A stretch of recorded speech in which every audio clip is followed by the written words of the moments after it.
celebration. Ladies and gentlemen, you are not going to want to miss that. We put him in the cages yesterday. We put that legendary swing to the test, and Lynn is going to join us just a little bit to talk about how it all went down.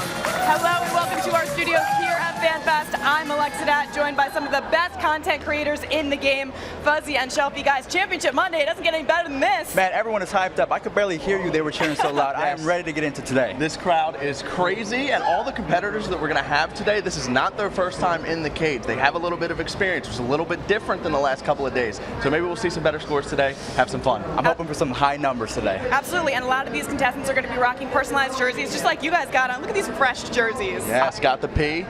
Ooh, I like the P, but I got to rep my Indians over here. Now, National League's taking it home this year, man. I don't see any Indians out here, so we'll see how that goes. All right, let's see. All right, so let's go ahead and give you a little bit of background info. What exactly is the Home Run Derby VR? Well, it is a very unique, immersive baseball experience that allows fans to step into the batter's box at Nationals Park. Players put their swings to the test and hit as many home runs as possible before time runs out. But it's not just about home runs, it's about your total score. You get points for any hit in fair territory based on distance, plus extra bonus points for those home runs. Also, you can hit one of those targets, just like that fan did right there, and score a multiplier to really boost your score. So that's the name of the game. Plus, you get some fireworks there, so we'll see how many fans can light up the sky. All right, today we have 32 of the best players from the weekend facing off in a single elimination bracket. Each match will be head-to-head with a 90-second timer. The player with the highest score will move on to the next round. We got a few contestants that we want you to keep your eye on. The first one was Luke, who had the highest total score from the entire weekend. Yes, ladies and gentlemen, give it up for Luke.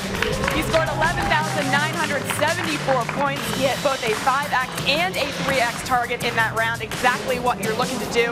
His 8 home run streak is the longest for this event, so he got into a great rhythm during his round, and his average launch angle 27 degrees, which gives him a better chance of hitting those targets. Pretty impressive, so we will see Luke later on. Make sure you keep an eye on him. Another contestant we would like you to watch out for is Alex. He actually qualified on the show yesterday. Yes, give it up for Alex. A score of 10,424. That put him into 5th place. He had 6 home runs in a row and hit a 5x target, which was huge for him. The place went nuts. We went crazy here on the broadcast, and it helped boost his score. You guys, watching Alex was, I think, one of the highlights of our day yesterday. I felt like I was in Miami last year watching Aaron Judge hit 23 in the first round. It was amazing. Alex did incredible. Yeah, Alex did an awesome job yesterday, and he was using all fields. He had multiple home runs all over the place. He's from Falston. He's a Cougar. He plays right field and second base. Little beast. You can see his swing in the cage. Definitely knows what he's doing. Awesome. All right, time for us to talk about some of the prizing. Here is what the champions will take home today. A very amazing prize, 4 tickets to the All-Star Game. Ladies and gentlemen, the grand prize winner is going to take home a custom Tiffany trophy. They're going to get those 4 tickets as well as a Louisville Slugger bat, an All-Star Game jersey. They're also going to take home a cap, a 1-year subscription to MLB.TV. But Fuzzy, Shelfy, like you guys know, the ultimate prize has got to be bragging rights. Definitely, 100%. Again, if I could be in this top 32, I definitely would. But this is something that is a lot of fun, that the multipliers are going to be big today, so everyone's going for that beautiful trophy right there. Shelfy, what do you think of it? Yeah, but first of all, the swag bag is really cool. All the different gear that you get, the tickets are awesome, but look at that trophy. It's so clean. Oh, I want it. That's a beautiful trophy. I know a lot of women always talk about Tiffany jewelry. I'd rather take home that Tiffany trophy. You better believe that. That's pretty cool. Absolutely. All right, before we jump into our first match, Fuzzy, since you are from Vegas, which is pretty interesting, you've never been to DC before. I know, and Shelfy and I were kind of shaking our heads. How is that even possible? So Shelfy went ahead and remedied that and took you around to see the sights yesterday. Here's how that went.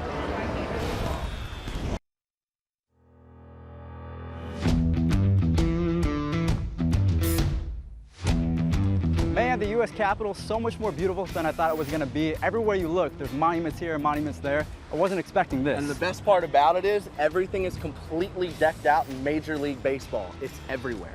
I'm going to be honest with you, I don't think I've ever seen a more stacked American League. You got Mike Trout, Aaron Judge, Mookie Betts. There's no way that the National League wins this year. Oh, I don't know, man. The National League can win this year. We have Josh Hader, Kenley Jansen, Christian Yelich, first year with the Brewers. The National League can definitely compete this year. I see it. All of these guys, they're so good, but I got to ask you one question. Who's your favorite player? My favorite player? Aaron Nola. I've been watching him since his days at LSU. First time All-Star, having a career year. Who's your favorite player? My guy is Francisco Lindor, shortstop of the Cleveland Indians, leading the American League in runs. The brightest smile in all baseball. Look at that. You just can't beat it. Yeah, he's got a pretty nice smile, but smiles don't win ball games. The All-Star game is going to be a good one this year. Hey, who's winning the All-Star game? Amazing! See, that's my girl. That's my girl. I like her. I like you. We are here at the Thomas Jefferson Memorial, and speaking of Thomas Jefferson, I bet he would be a Francisco Lindor fan. Oh, I highly doubt that. We're here in the nation's capital, Washington, D.C. Jefferson obviously would be cheering for the National League and my boy Aaron Nola.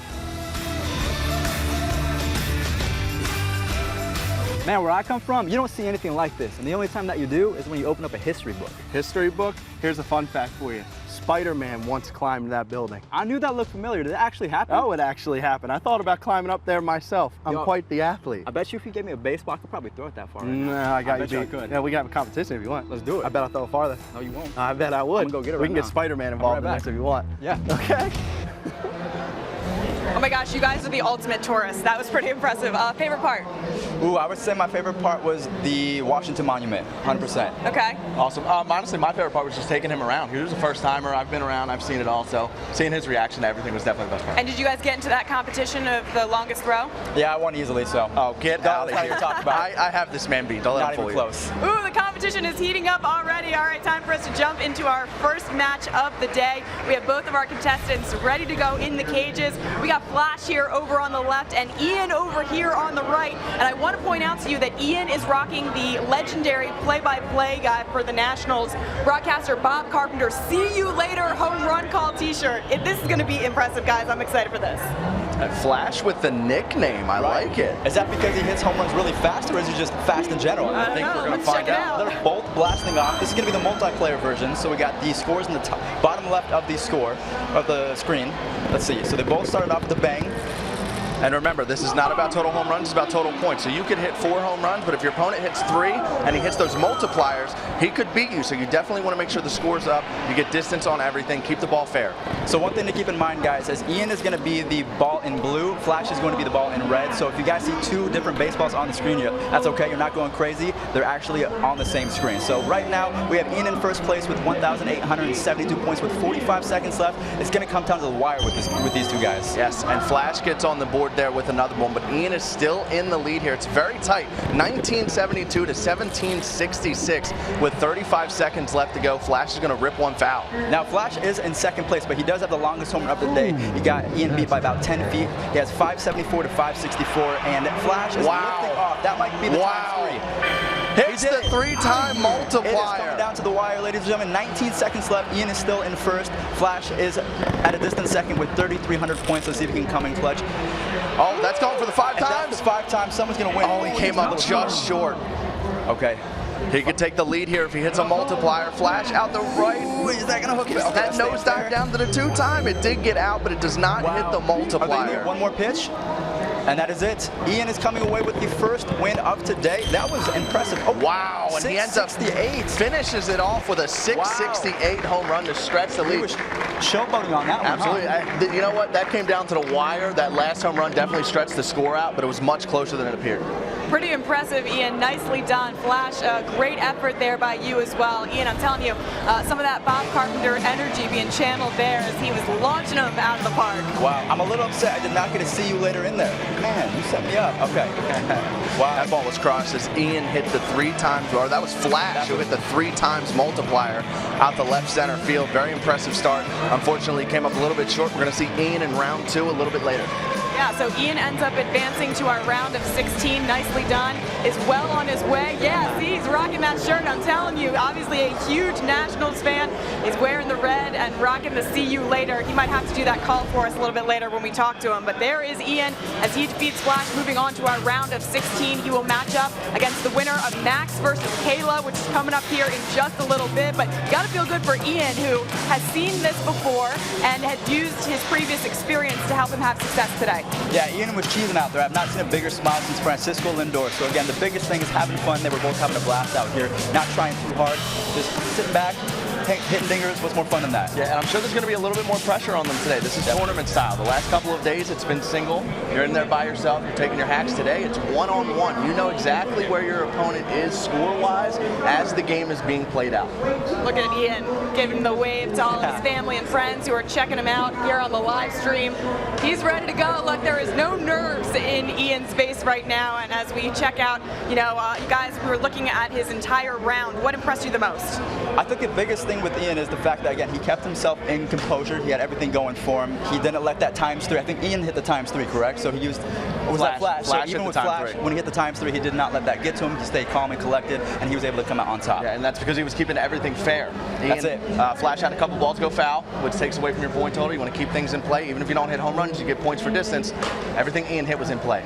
The head-to-head is so interesting because it could be more of a psychological warfare at this point in the tournament, right? Absolutely. Before, you're just competing against yourself. Now you're going head-to-head. Some people might crumble under the pressure. Some people might embrace the pressure. Yeah, there's two different elements. First, there was the timer. That was the first 3 rounds, Friday, Saturday, and Sunday. And now today, there's the added element of having another person with you. So you have to keep all of that into account. But again, don't go crazy. Just keep it simple. Yeah, keep it calm. That's it. All right, sounds good. We are going to head to our next match play. Up next, we have Max versus Kayla, and we are excited to jump into this one because Max and Kayla had a lot of success for the past weekend. They were in the cages and they were really crushing home runs. It was really fun to watch them. So let's go ahead and take a look at Kayla here, who is psyched to get going. Look, she's not only getting some instruction here, but she looks like she's ready to go.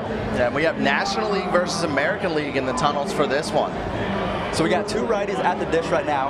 I'm curious to see, usually righties like to go opposite field with this game. So we'll see if these guys can maybe pull some baseball, see how far who do you think right now is going to hit the furthest baseball of the 2? I'm taking Kayla. Taking Kayla? I'm going to go with you as well. I'm going to say she's going to hit a 604-foot home run. All right, I'll go Max then. Max? I'll say Max takes the cake in this round. Okay, how many home runs is he going to hit? I'll go 4. I think 4? Max has 4 home runs in him. That's All pretty right. solid. So they point their bat, and when they point their bat, it syncs up the game and lets them know that they're ready. And here we go. Okay, so Kayla is the first person that swung. It looks like they both. Wow, Max hit a 370-foot home run. There we go. Kayla is hitting absolute missiles right now. That ball got out of here in a hurry, 387 feet. One thing to note as well, every time you hit a home run, 387, it adds 100 points. So that was a 487-foot home run technically because you get 100 points added onto your final score. Kayla's looking good right now. She just jumped in the second place with a 454-foot home run out to left center field. That was a bomb. Right, she's up by about 1 home run. By about 400 points right now. Let's see what she can do right now. Someone's going for that 3 times right now. Kayla, let's see if she can hit it.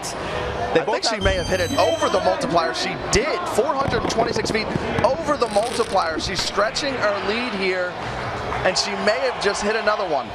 That one's really high up there. One thing to note is they have 2 completely different batting stances. Max is more spread out. Kayla has the more traditional, closer to the feet stance. So we'll see if that comes into play in just a little bit because not moving your feet is big time in this game, and Max is kind of going all over the place right now. But so far, we have Kayla in first place by about 1,000 points. She is killing it right now. This is very close, though. There's enough time here for Max to hit 1 or 2 home runs in rapid succession. He could still take the lead. This may come down to the very last swing. I think they're going to get 1 more. If someone can hit that ×2, someone just went right field opposites.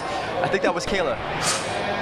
And Max is going to foul it. Yeah, Max fouls one off here to end it off. Kayla's going to take the win in round number 1. She will face off with Ian in round 2. Congratulations to Kayla, an amazing round, about 600-point difference between her and her competitor. So it was kind of a down-to-the-wire type situation. It'll be interesting to see how she uses that momentum as she goes up against Ian in the next round. But her stance was pretty interesting, more of a closed stance, and she had a kind of a lower swing there. Her hands weren't loaded as high. I feel like maybe competitor Max's hands were loaded a little higher, but I think that both of them, knew what they were doing. They got in the cage, they went to have fun, and it turned out really well. Yeah, the game's super easy, to be honest with you. You want to get in there and keep it simple, and that's exactly what she did. Everything was closed, tight, simple, and it worked out for her. Yeah, the game is very easy to learn. It is hard to master. Again, it's all about practice. So these guys are definitely going to do some more practicing on the outside. I'm not sure if they're going to get any more practice rounds, but Kayla is definitely showing her true colors. She's a champ. 20 Bucks says Kayla plays golf, or has at some point. She's got a little bit of a golf baseball swing, which is nice because in this game, the fact that your swing can be just like that, you can hit home runs, is what makes this game so excellent, right? Absolutely. Oh yeah, 100%. She almost has like a Cody Bellinger type swing, really uppercut. Yeah, I liked it. I loved it. All right, there is Kayla. We are proud of you, Kayla. Nicely done. As you advance on to the next round, you will face your next competitor here in just a little bit. But she is psyched wearing that Nationals jersey, and she's got her name on the back, so she is all set and ready to go here. All right, up next we have Jake the Snake versus Old Man. Oh, buddy, this is like a WWE match made in heaven. Those are two different names right there. We have not seen anything that crazy at all. Yeah, and Jake the Snake's rocking the Nolan Arenado t-shirt. This is youth versus old. I'm going with Nolan here. I'm going to take Jake the Snake. They have the exact same stance. Yes, they do. They're the same person. Just about 40 decades apart, right? Right. All right, let's see. I'm going to call him Nolan. So we got Old Man and we got Jake the Snake. Both go foul there on their first swing, but it looks like Old Man may have gotten one out here. Jake the Snake is in the lead until it lands, and now Old Man takes the lead. 433-foot homer. He does get 533 points. Again, you get those 100 bonus points for your home runs. Right. So the biggest thing with this, for example, Shelfy hit 8 home runs. The longest streak in this tournament has been 8 home runs, and he did not crack the top 32. The reason why Luke, the top scorer, was able to get in the top 32 in that #1 spot is the multipliers. He had a 5 times and a 3 times. So again, you can hit as many home runs as you want, but if you're not going for the multipliers, it's not going to do you any good. Battle of the Ages literally here in the round of 32. We are super excited for this. Man, Jake the Snake looking like he's got Nolan Arenado's swing down. You just got to get him to leave the yard. Yeah, he's just got to keep the ball fair here. It's just fouled by a foot there. Come on, Jake, you're super close. One thing to note as well, Jake the Snake is also wearing batting gloves, so that is a very different dynamic. The other competitors have not worn it so far. Currently, Old Man is in the lead. We have 3,100 to about 300. Not too bad right there, but Old Man's doing a pretty good job. This looks like it's going to be his 5th home run of the round, and he's still got time to get another swing or two in. That's going to land at 438 feet. It's going to put his score over 4,000 points. 5 seconds left. It looks like this is going to be the gold ball of the round. Let's see who's going to come away with the furthest home run. So right now we have Old Man with a 438-foot home run, Jake the Snake at 430 as well. So Old Man is doing very well this round. Hey, Jake got 1 home run there. He squeezed one in before the round ended. I would say he made Nolan Arenado very proud today. Definitely. All right, very nicely done, Jake. But Old Man takes this round. Old Man, go ahead and give us a fist pump. Give us some love for Old Man, everyone. Let's hear it. Yeah, there we go. Yeah, this is the guy, thumbs up. The guy who went ahead and took the Battle of the Ages. Gets a big hug there from his son. He's proud of him, I'm sure. And he's got his all of his fan base there taking pictures and taking videos, so we'll have to ask him how that went later. So Old Man advances to the next round. This will be interesting to see because he will face the winner of Alex versus Axel. But the fact that Old Man now has a little bit more experience under his belt, I think is going to help. So the wiser of the 2 contestants, just because he has that age element there. Yep. But it was nice to see both those guys get at least a home run in the round. Yeah, if we take a look at the replay, we can see that Old Man was really going for that 5 times. He was sitting back on his back leg. Really, when you're trying to do that, you're either trying to take the center or opposite field. So you can tell that he really was thinking about what he was doing. Definitely, Jake the Snake was having a ton of fun, but maybe not his day. Yeah, and to go back to Saturday's stream, he was rocking the cargo shorts, so that definitely helped out. Definitely. So for those of you that weren't joining us earlier this weekend on the stream, first of all, where were you? Because there's no better place than to be right here. But the cargo shorts ended up providing a lot of magic for other people, and that was a lot of fun to see. So they're coming out here as well. And the cool thing was, I was waiting for Jake maybe to do like the backpack kid dance if he won, but Old Man did the thumbs up, so that's pretty age appropriate. Yeah, right. It's simple as expected. He's out here Dougieing. Yeah. Hit the Soldier Boy, someone, please. Maybe we'll see that a little bit later on in the show. All right, so we have a couple of rounds through so far. What's the thing that stood out to you guys so far?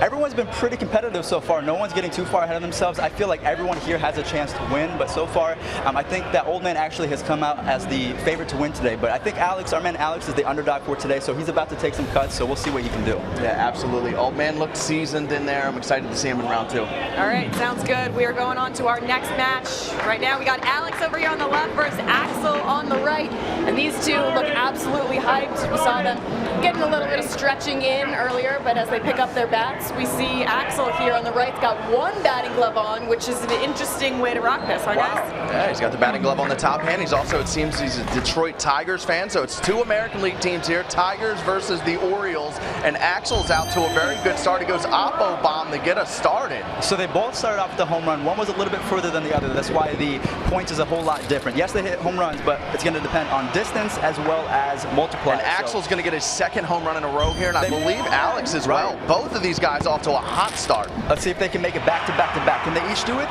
Alex with his third home run in a row. That was a missile.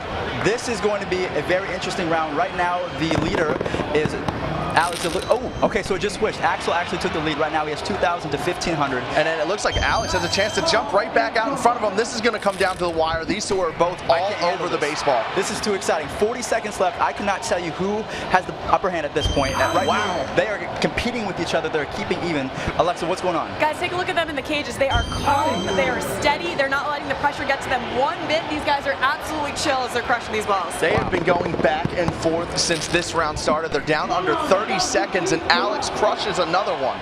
Biggest thing is do not look at the timer, do not look at what your opponent is doing, just focus on the task at hand, that pitch that is coming in. Right now it's pretty much neck and neck. They're separated by it's a 7 points difference right now. 10 seconds left, we're probably going to have two baseballs.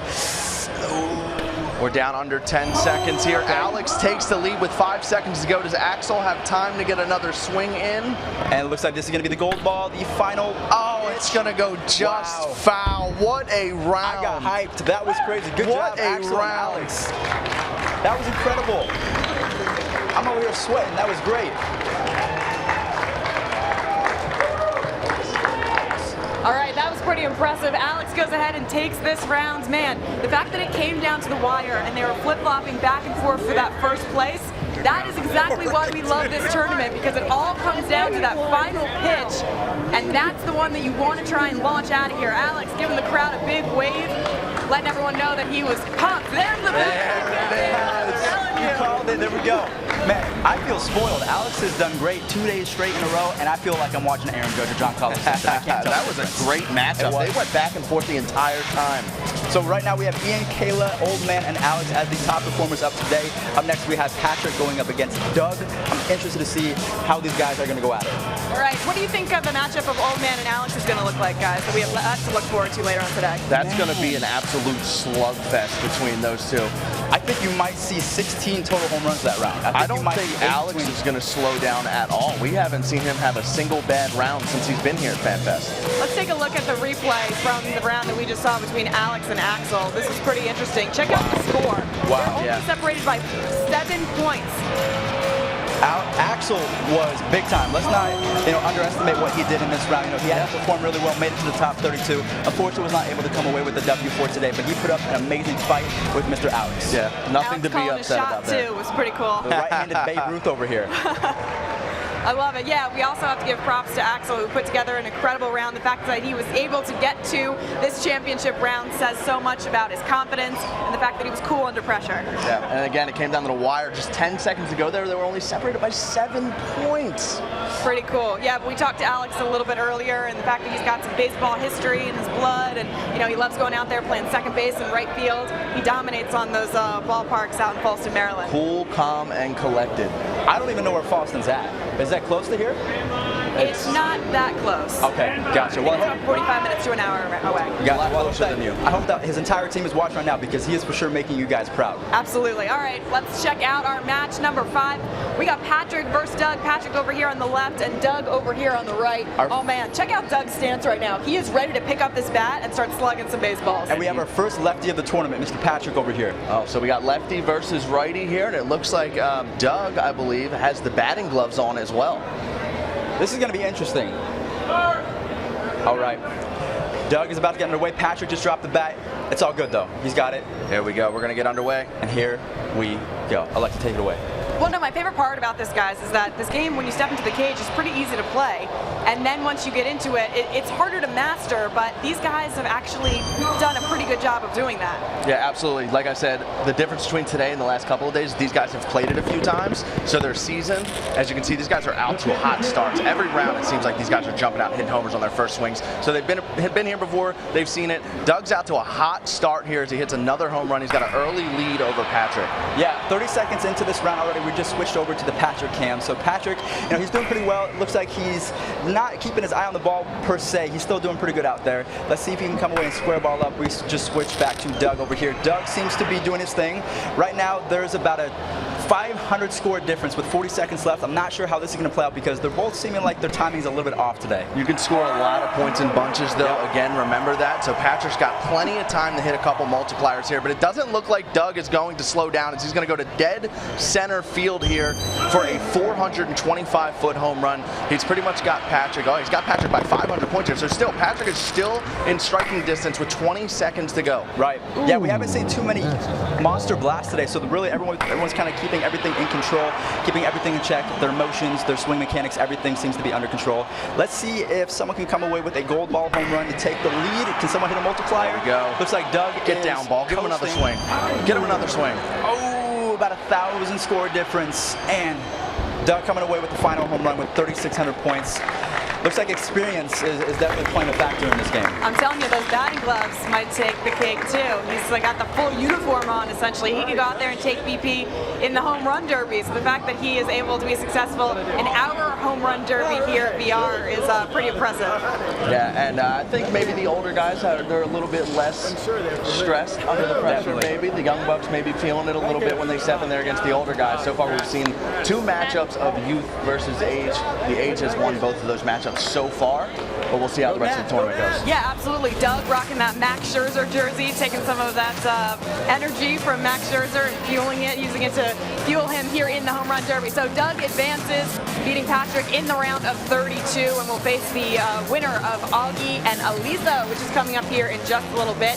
We are 5 matches through our first round, and we are so happy that you are joining us here on the live stream because we've got some fierce competition as we get all the way down to the finals and crown our first ever home run derby VR champion. Doug with the thumbs up, by the way. It seems to be kind of a theme going here. Yeah, he's pumped up in there. The bat and gloves are on. He hit an absolute moonshot to center field to end his round there. He's looking good. Yeah, I mean, as we saw with Fred Lynn, the first swing that he ever had, he hit a multiplier. So again, points can come in bunches. My grandma can come out and actually score top 32 as well. So it's a very easy game to play. Again, it's all about staying calm and relaxed and really focusing on where you want to place the ball, again, using the entire field. Really trying to go for that 5 times because that seems to be the trend as the top dog. All right, as we head to our next match, this is the 6th match of the round of 32. As we try and whittle it down here, we have our next contestants. We got Augie over here on the left and Elisa over here on the right. So they are getting set and getting instructions from some helping hands here who we have on staff. Guys, this is going to be an interesting round because we know that they have experience. They put on the headset before. They've obviously competed in order to get into the round of 32, but you can't let the pressure get to you. You got to do exactly what you did to make the tournament in the first place. Definitely. There's a lot of ups and downs when it comes to this game. First, you're on top of the world, and then you might not have the greatest day, but it's all in good spirit. I think that they're both going to have a lot of fun. I'm not sure if there's going to be a competitive advantage. They both have their own different traits and what they're good at. Again, the main thing is have fun. Yep, here we go. We are underway here. First pitch. Okay, that's going to be just fouled down the left field line. Let's see what Augie's doing over here. So we are on the Elisa cam right now.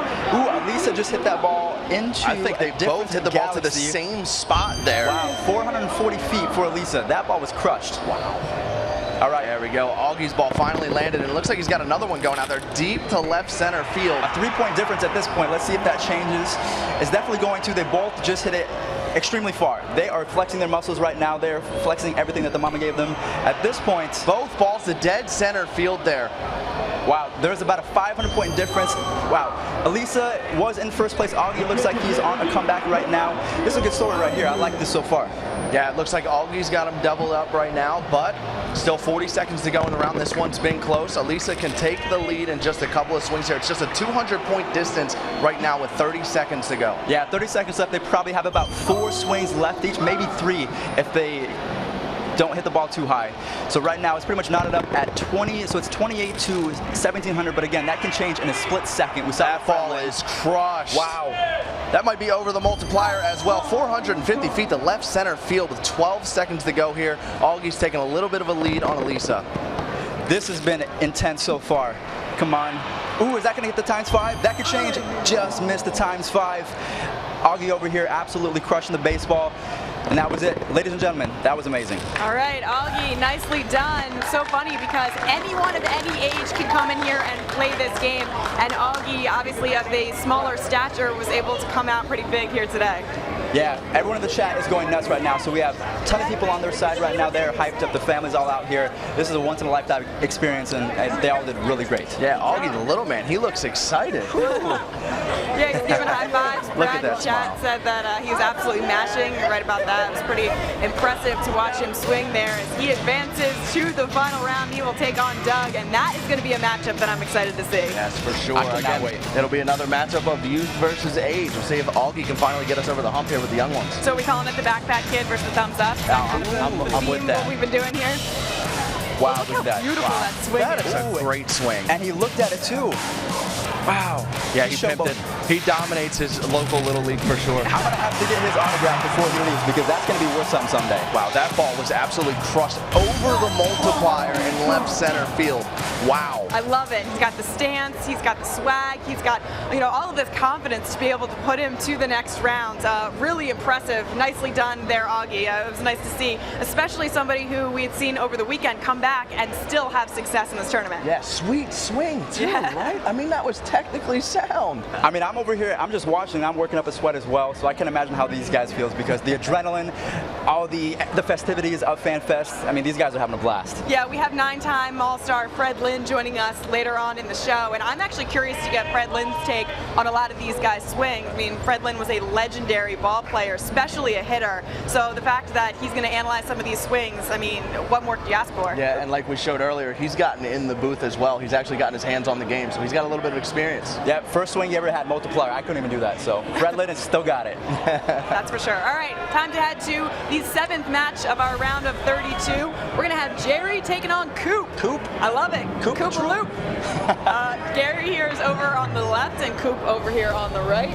They've got their customized jerseys on. They've pointed their bats, and here we go. We are off to a start here, and I want to hear it, Chad. How many home runs do you think we're going to get total between these two competitors in this round? Let me hear you. Chat, go crazy right now. Okay, so we got Gary's off to a hot start with 621 points on one swing, and that ball from Coop is destroyed. Wow. That ball just hit my house out in Las Vegas.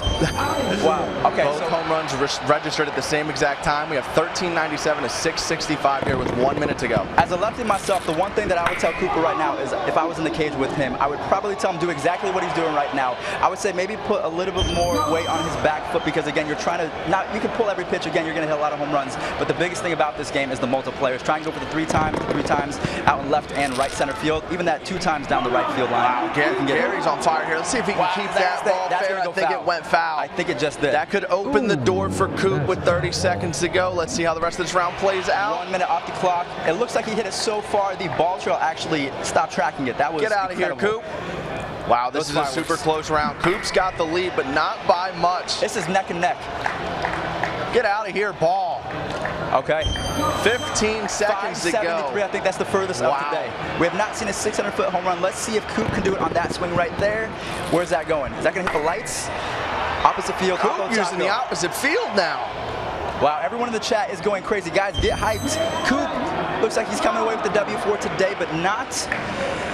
Coop, get the win for the young ones. Not easy. Sportstar 51 shouting Coop out, saying, let's go Coop. A lot of people in the chat rooting for both of these contestants, but Coop goes ahead and takes home the victory. Yeah, look at this celebration. That's not what we've seen before. A little bit of a fist bump. I love that. All right, Coop, nicely done. Pretty impressive as he was hitting home runs left and right. Yeah. Let's go. OP is definitely overpowered. That guy is a cheat code over here. He's excited. He's not nervous at all. Look at that smile. Man, Look at he's so that excited. Yeah, he's got great hair. Oh man, pretty impressive. He's got his family here rooting him on. This kid's ready to go. All right, so we have Coop who advances to our round of 16, beating Jerry, who had a very nice round. It was neck and neck, obviously there to the end, but Coop is the winner, and he is going to play the winner of our next matchup, which will be between Deb and Stefan.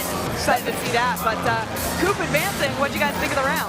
Again, nice and compact swing. As a lefty, I can see, I can pretty much hear his thoughts. He's thinking, sit back, I'm not going to try too hard. If I go opposite field, I might not be able to, because every time you hit an opposite field home run, it seems like you have that carry to it, that lift, and that's going to take a lot of time off the clock. So he pulled a lot of baseballs. Perfect technique. Yeah, it seemed like, again, a lot of success when you use all 3 fields. He was going out to left field with that left lefty swing. Did a really good job there. And again, didn't let that pressure get to him, which I'm so impressed. A lot of these younger contestants, you never know how the pressure of going head-to-head with another contestant could be, and they are absolutely loving it. They're feeding off of it. Look at this. You could tell by the replay that Coop definitely had his Wheaties this morning. Yeah, he was hitting absolute bombs, and he was pumped up when the round ended. I think a lot of these guys are excited for the home run derby tonight. Like this, I mean, Coop's celebration is legendary. This guy's just like, put me up on the board. Let's go. I want to see someone backflip. Actually, don't do that.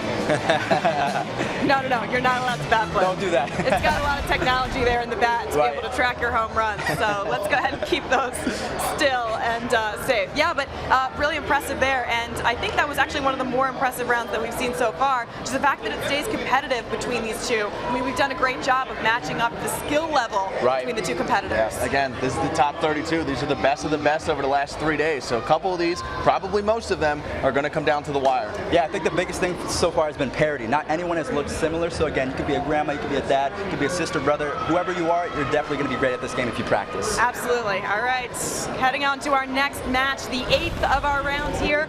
This is going to be Dev taking on Steven Man HD. And he is the man. All right. He's an HD too. Oh yes, he's ready to go. He didn't even take his phone clip off his belt. He is not concerned in the slightest. Steven Mann is wearing a little bit of a unique outfit here. Ooh, he's raking. He's got the jeans and the jean shirt on. He's got almost the double denim. Yeah, like on the first day. The Canadian tux. There we go, out to right field. Ladies and gentlemen, Steven the Man is wearing Crocs. My money's on him. Steven gets our first home run of the round out to right field, and it looks like that one does get out. That was an absolute screamer. But do not count Devin out. Chat, how many home runs do you think Devin is going to hit right now? Right now, he currently doesn't have anything, but he's just trying to get his timing down. Stephen the Man is crashing the ball right now. My goodness. We have seen a lot of home runs go over the multipliers out in left center field. These are absolute nukes. Okay, so 45 seconds left on the clock. Steven has Devin doubled up at this point. He's up by 1,000 points. There's plenty of time left in the round for Devin with 40 seconds to go, but it looks like Steven's going to extend his lead here. This ball, where's it going to land? So far that we could not even see it. Wow. Stephen is taking it to the opposite field. Seems like he really likes, they both did it to the opposite side. He's got some cool shoes on too. They both have really awesome shoes on. He's got a very long last name. I cannot read all of it. All right, so we are down under 20 seconds here. This is going to be Devin's last opportunity to make a run. Come on, Devin. You can get that 5 times. Hit that 5 times. You are going to be advancing to the next round. Ooh, this might be tough. It might be tough, especially because Stephen just went yard yet again. It's going to be the final swing of the round, and it looks like Devin's going to come up just a little bit short. Yep. All right, Steven Man HD goes ahead and takes this in the Crocs, man. This guy doesn't even need your tennis shoes.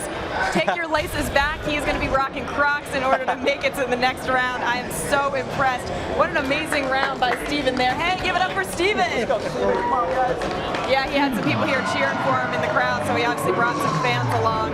And the best part is, this guy just gets in there and he's ready to go. Look, he's pretty impressed with himself. He's still wearing his glasses and his shirt's tucked in. What a pro. This game is for people of all ages. It's so much fun seeing just anyone step into the cage and hit absolute 500-600-foot home runs. It's so much fun. I could not do that. Wow, Stephen. All right, so Steven advances to the next round. He will take on Coop. Pretty impressive there. Steven Man HD. You got to see that guy in HD to believe it, right? It's pretty cool. And the fact that he's got his hat back on. I think it says California on it. So he's got some cool, calm, collect vibes that he's bringing with him to the next round. All right, well, we wait for our next match to get set. Buzzy and Shelfy had the chance to go over to MLB Assembly over at the Wharf. You guys, I was kind of jealous, so I'm glad you got to do this. And we're going to go ahead and show everyone, take a look at some of their adventures.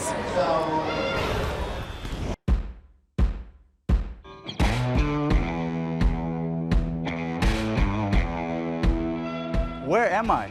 I've never seen so many baseball bats in one place before. Well, these are Louisville Sluggers. Louisville Slugger is teaming up with Snarkitecture to put together an awesome MLB display down here at the Wharf Tour. We're here for MLB Assembly. It's going to be an awesome time. There's so much to do. Let's check it out.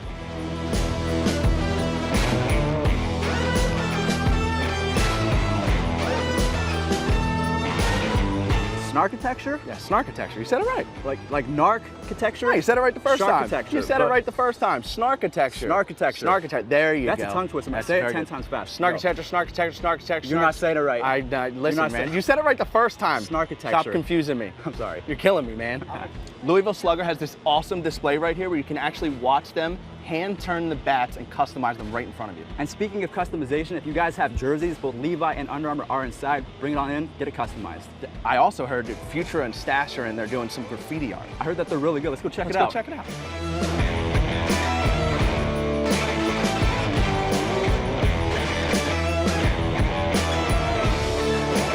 Wow, they are literally screen printing t-shirts right in front of you. And it's Levi and Under Armour, so you know it's going to be good. Yeah, actually, they're customizing shoes right over here. We're gonna go ahead and check it out.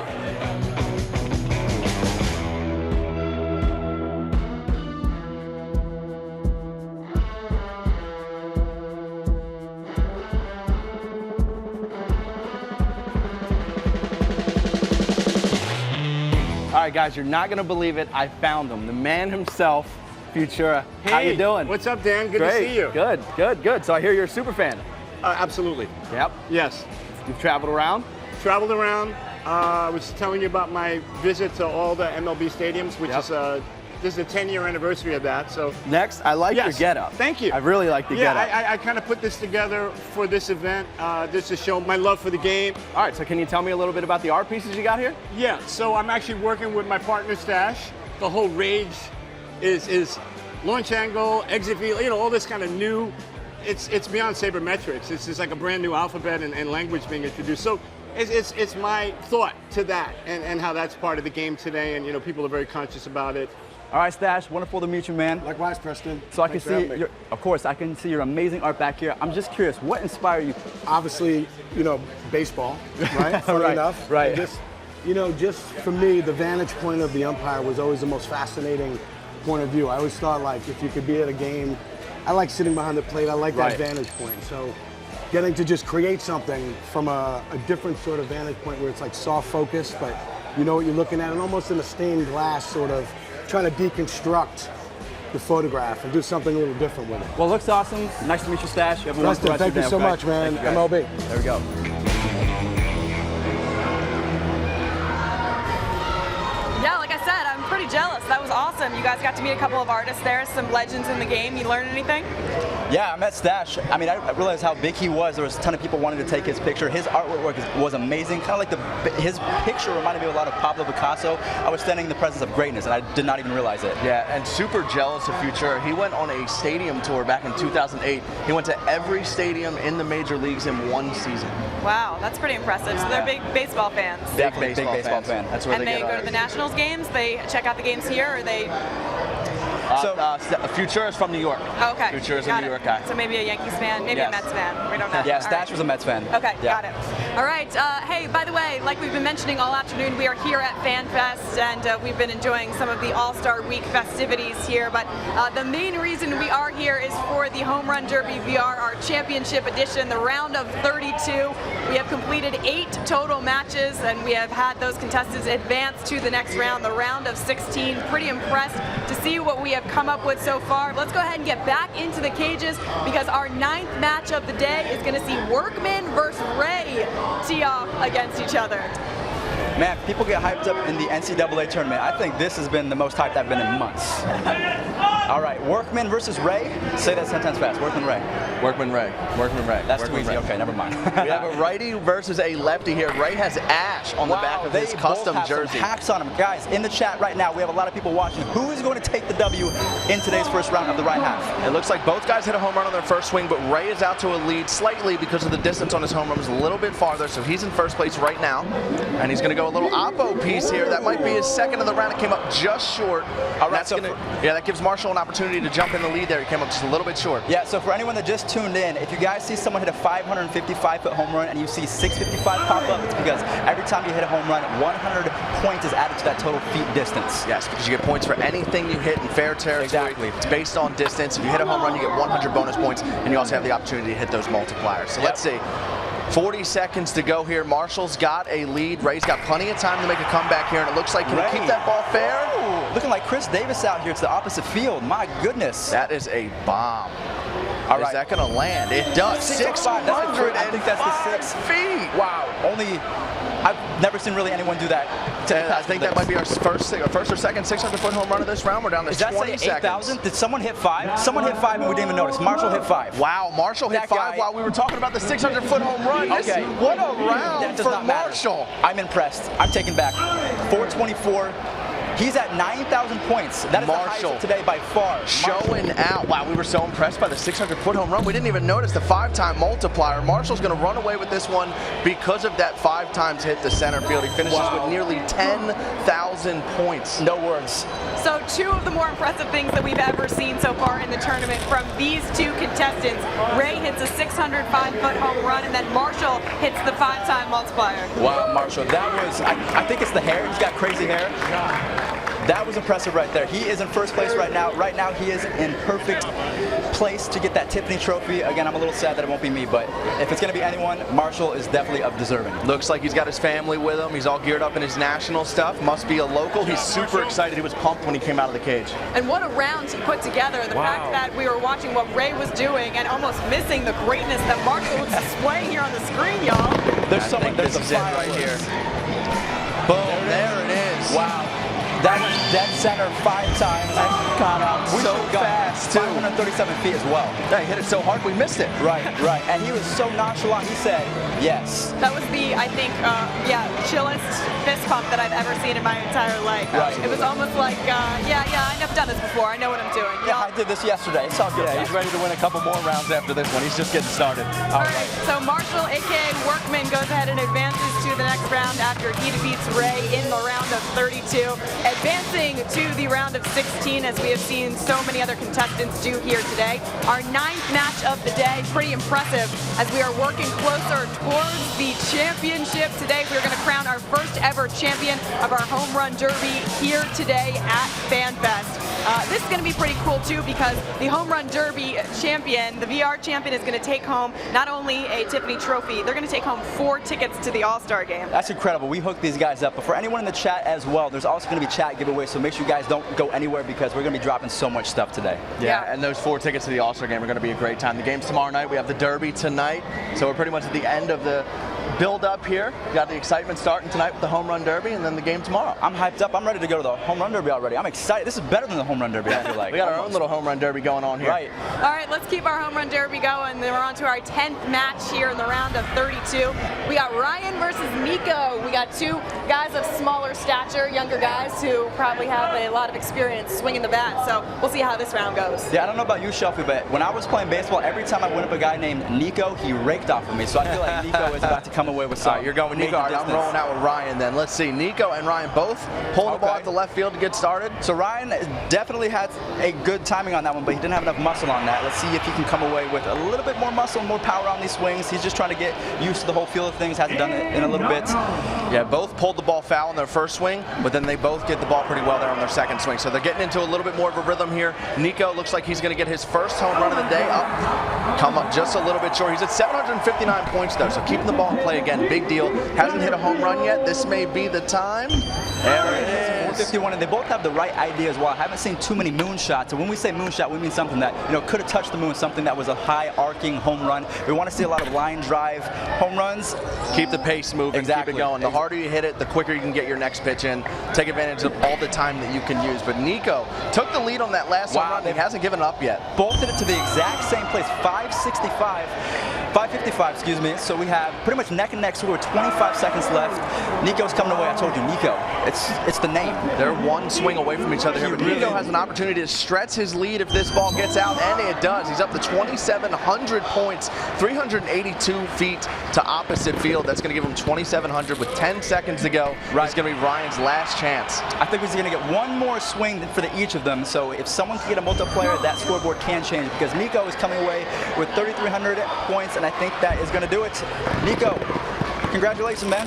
That was amazing. Pretty impressive, and Fuzzy, you called it. It's all in the name. It's all in the name. Every time I faced a Nico kid, hit a home run off me, so I knew that he was going to do it. I knew it.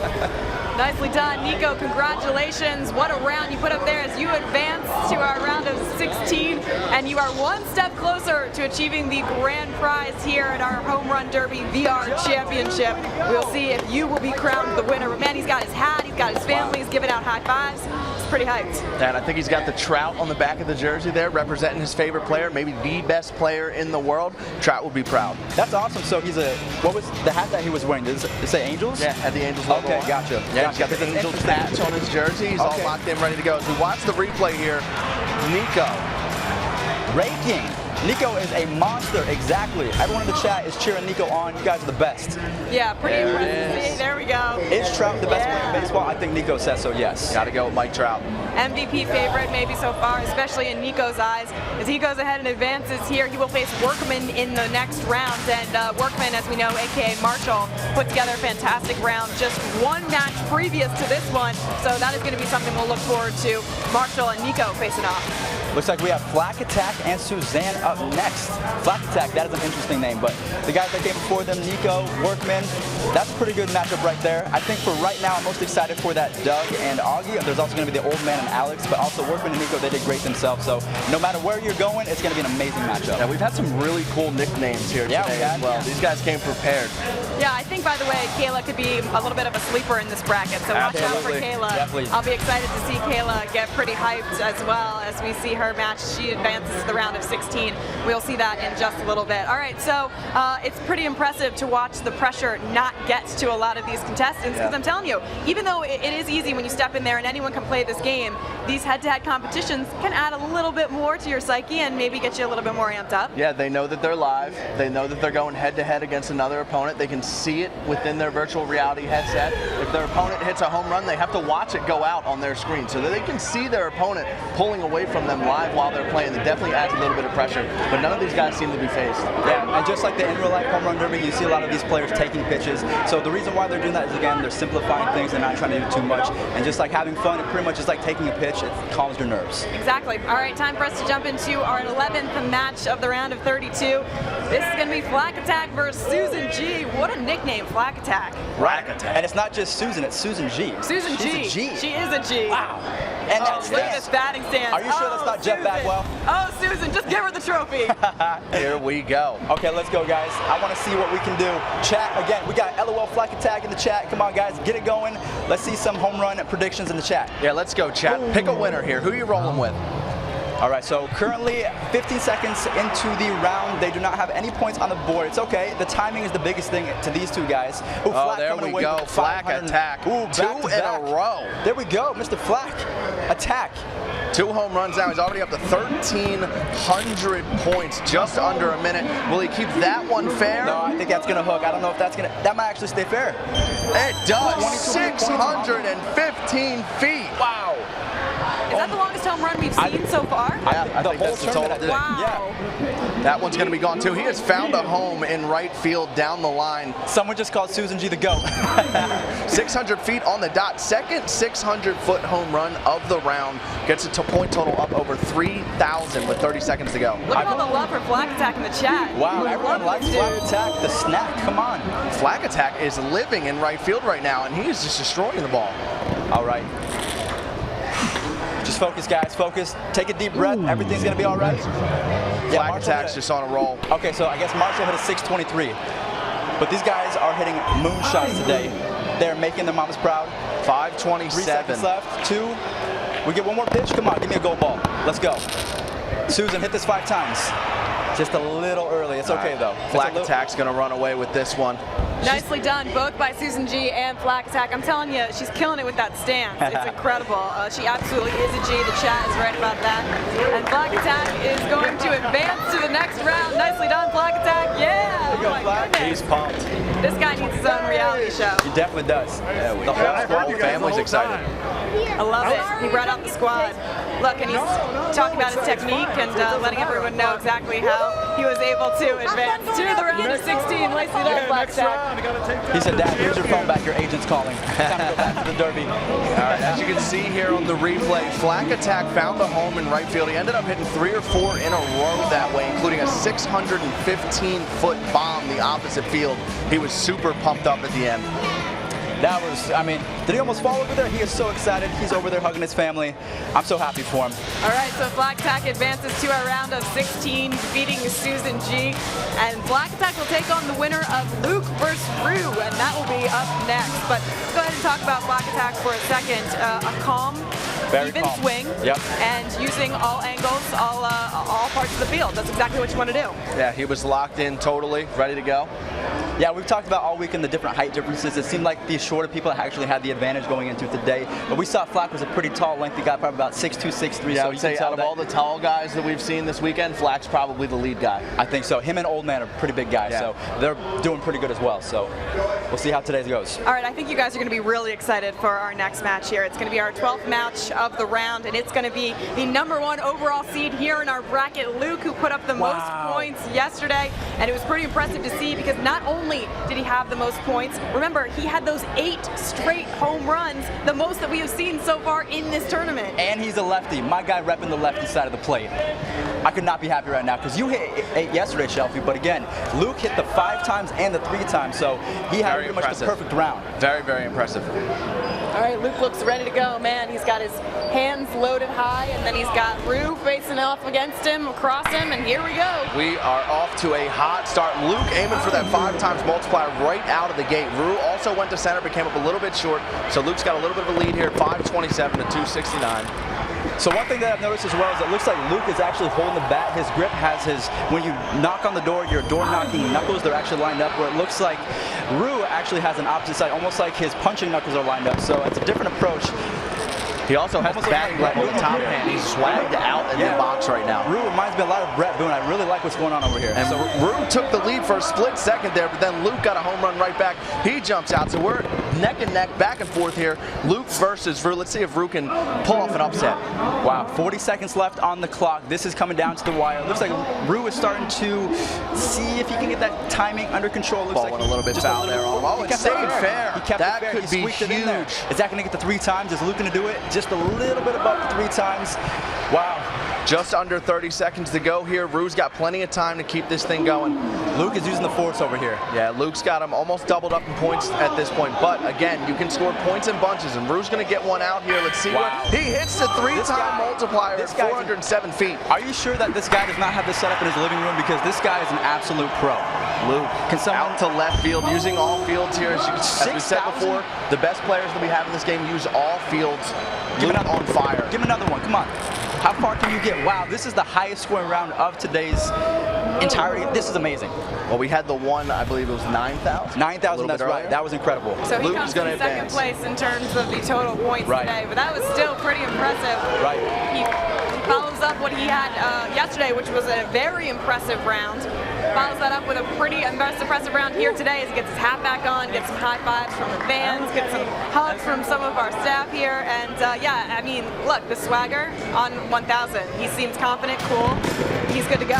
Definitely. If we take a look at this replay, Luke really likes the opposite side of the plate, but again, as much as he liked the opposite, he liked his pull side just as much. Yeah, he uses all 3 fields very effectively. He's our leader in points coming into this part of the tournament, and I favorite in that round. Kept it calm, simple. Yep. I wish that we could have seen him today at today's actual home run derby because he's been killing it for the past weekend. So I feel like he could put up some good numbers up with a Bright Harper and Alex Bright and them guys. Yeah, I bet he believes that he could as well because I'm telling you, that confidence is through the roof. So Luke advances to our next round as he will take on Black Attack, and I'm so excited to see that matchup that we will share with you a little bit later on here on our live stream. But by the way, earlier today while I was getting a couple extra hours of sleep, guys, what were you doing? What's that? You were swinging the bat? That was me swinging, sorry. Okay, well you headed over to Nationals Park. You were getting into some trouble. Let's check it out.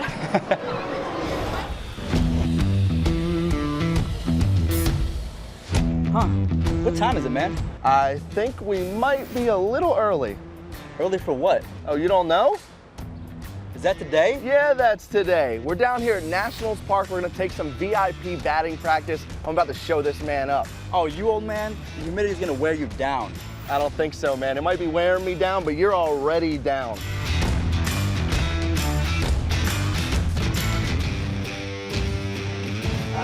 Hey.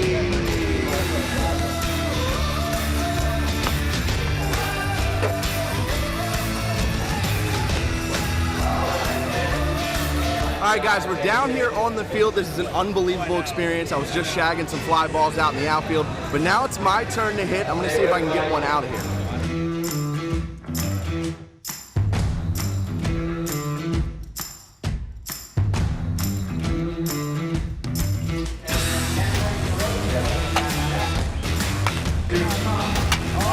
Now, I don't want to brag, but I hit a line drive right at Fuzzy, and he completely missed it.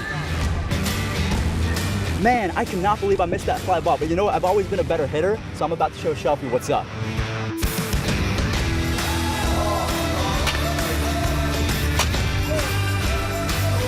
There it is. That's the way to finish it off. Not bad, man. You're looking pretty good out there. Thank you, man. It's been a while since I've picked up this stick, but I'm still thinking about that fly ball. I wish I would have caught it. Yeah, I got a little gift for you, What's actually. that? Maybe if you had this. Really? Now you give it to me? Yeah, maybe if you had After I this. miss it? Go ahead and try that on. That is try that on. Do I go two hands or one? That thing's One hand. massive. Yeah, I definitely would have caught that. Thank you, man. Yeah, we're Appreciate having that. way too much fun out here.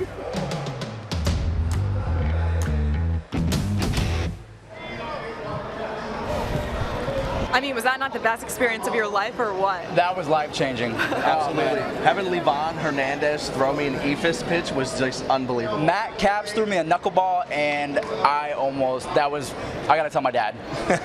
Where does that rank in terms of things that you've gotten to do? It's in the top 10. That's gotta be top 5 baseball moments for me. Definitely. Baseball moments, top 5 easy. Maybe number 1. Well, by the way, I've seen your guys' swings in the cages, and then to see them, you know, over there at Nats Park, I was pretty impressed. They translated well. A little bit rusty. I wish I could go back out there and take some more cuts, especially off Matt Capps. He almost hit me. I'm coming for you, man. If you're watching. It's a big stage, so Definitely. you guys did really well. I'm very impressed. Nicely done. Thank you. All right, I'm pretty impressed with what we've seen so far here in the tournament. As we continue on, we're hopping back into the cages. This is our 13th match here of the round of 42. Up next, we got Chuck versus Big Stick, and if you got a name like Big Stick, you better be able to deliver. There we go. Chuck's ready to go. Big Stick just grabbed the bat. We are ready. Big Stick versus Chuck. This is going to be a very competitive matchup. I can see that he has number 27. Maybe that's from Mike Trout. Who else could that be for? Maybe Jose Altuve? So we'll see what approach that he takes in today's home run derby. So currently we have Chuck in first place. Super close, though. Both in the 500s for now to get us started. We have a little bit over a minute to go. There we go. So it looks like Chuck just doubled his lead. But he's hitting balls very, very, very high up in the air. Again, you don't want to do that. Yes, it's great that you're hitting home runs, but you want to have those low arching, low line drive home runs for sure. He's aiming for that 5 times multiplier in center. Chuck is smashing the ball here. It looks like Big Stick gets his first home run of the round. That's going to be 442 feet out the left field, but Chuck still has the lead, and he extends it with a home run out the left center field. Puts him at 4,931 points. By the way, Chuck is rocking those Met socks, so maybe he's got a little Yoenis Cespedes in that swing. Oh, I like that. There you go. Where's the arm sleeve, Chuck? He's got the batting gloves on, though. I'm hoping that we can get someone an arm sleeve. That would be awesome. Listen, Chuck's up over 6,000 points already with more than 20 seconds to go. He's having a great round here. So one thing that you guys have to notice, if he's aiming for the 5 times, is that going to be a 3 times and a 5 times? Because we see that Chuck actually had a 3 times. You can see it's highlighted out there in left field in white, so you can see that he did hit the 3 times. Yep. Chuck hit the 3 times, and he came super close to hitting that 5 times there, but his lead is huge at this point. Maybe just a little bit, okay, a little bit to the left side. Chuck over 8,000 points. That would have gotten him into the top 32 again if we were still in qualifiers. So maybe Chuck, an underdog in this tournament, may take the whole thing. All right, nice to see. Yeah, I'm telling you, those Met Sox, and they have a couple of guys there that hit home runs, maybe a Brandon Nimmo or Yoenis Cespedes, a couple of walk-off home runs this season from Wilmer Flores. So we'll have to talk to Chuck at some point and ask exactly who he's channeling. But nice to see there. Oh, with the dab. With the dab. Oh, our first dab of the day. I love it. I love it, Chuck. Nicely done. Put out a pretty incredible round. It's about hitting those multipliers, guys. Yeah, definitely the multipliers. It looks like Chuck actually had a lot of power. When we saw the Mets Sox, you can tell that the kid does not skip leg day. He's got some trucks on him, so he's got a good amount of power on the lower half. All right, so we got Chuck who will advance to the next round, defeating Big Stick, and he will take on the winner of Bulldog versus Allen. Man, these nicknames just keep giving to me. So far, out of this entire bracket, favorite nickname, Shelfy? Flak Tack. Love it. Flak Tack for sure. Ooh. Fuzzy? Ooh, I think I got to go with Flak Attack as well. It's just so different. You don't see anything like that. Or maybe just to switch it up, I'm going to go Augie. I like Augie. I like Augie too. All right, that's a good one. Yeah, but Flak Attack came through with some of that power, so he lived up to that big nickname. Speaking of big nicknames, our next match here in match 14, we got Bulldog versus Allen. So You got to live up to that nickname, Bulldog. Hopefully some fierce competition coming from Bulldog here as we see the two of them getting set in the cage, getting ready to pick up those bats and start swinging. It looks like Bulldog's last name is actually Bullock, so I guess that's where he gets the nickname from. I like it, rocking the number 7 on the back. Then we have Alan over here. It looks like he's also wearing a tucked-in polo, just like our man Steven the Man HD. This guy's not as HD, but he's definitely legit. And he's got neon shoes. So he's out here. You can't miss this guy. Now let's hear it, chat. Bulldog or Alan? Get your guesses in the chat right now. Yep. Bulldog is going to win this. We see that from EK Wag 1. Wow. Oh, Alan is ready to go in there. He's got the old school stance. He's hyped up. He's energetic. Ooh. He's warming up. Wow. He's got a compact swing here. He is energized. How many Red Bulls did we give this guy?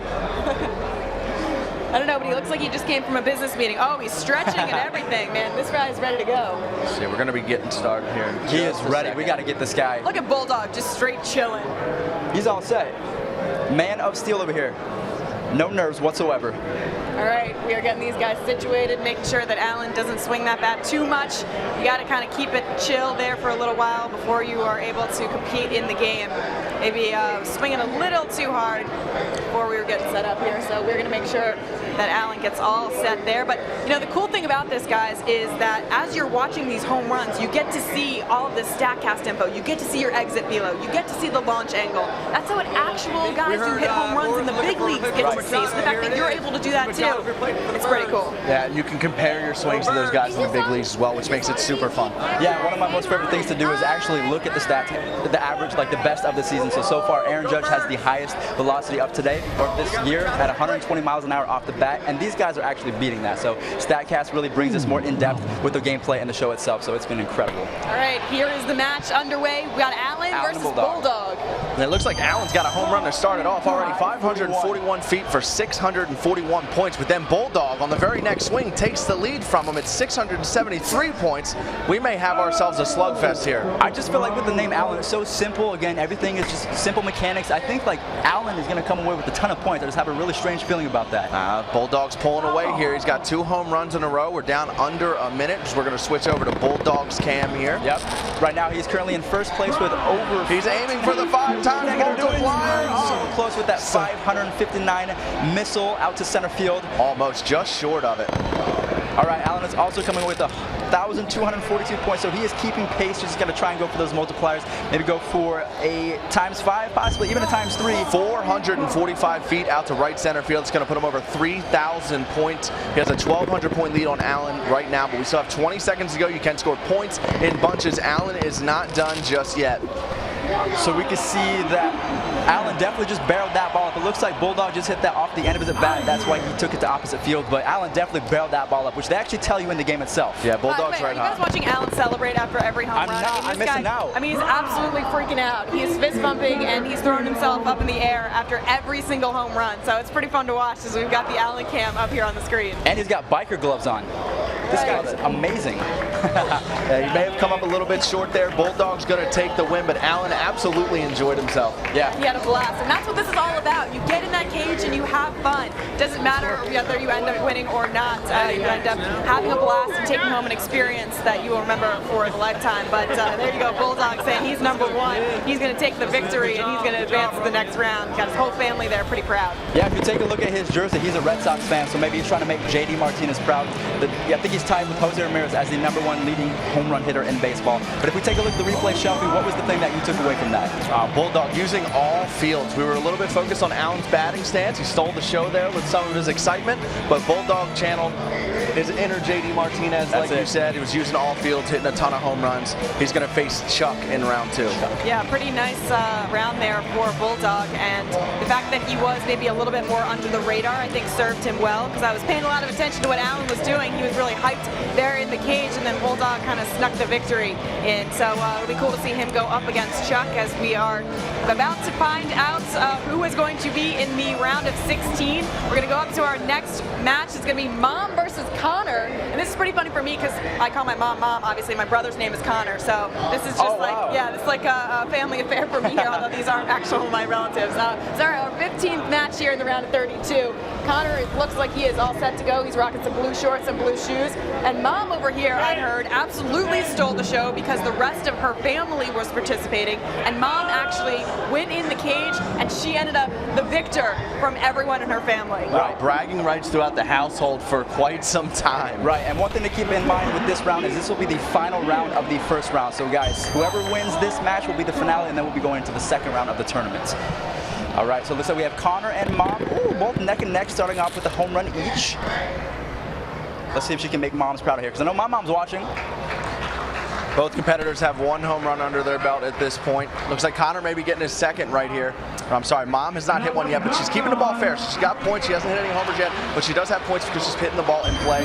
And there she goes. She hits her first home run, and that's going to give her the lead slightly, just under a minute to go. Connor takes it right back. They are trading places. Right now we have the Mom cam. Let's see what she can do on this swing right here.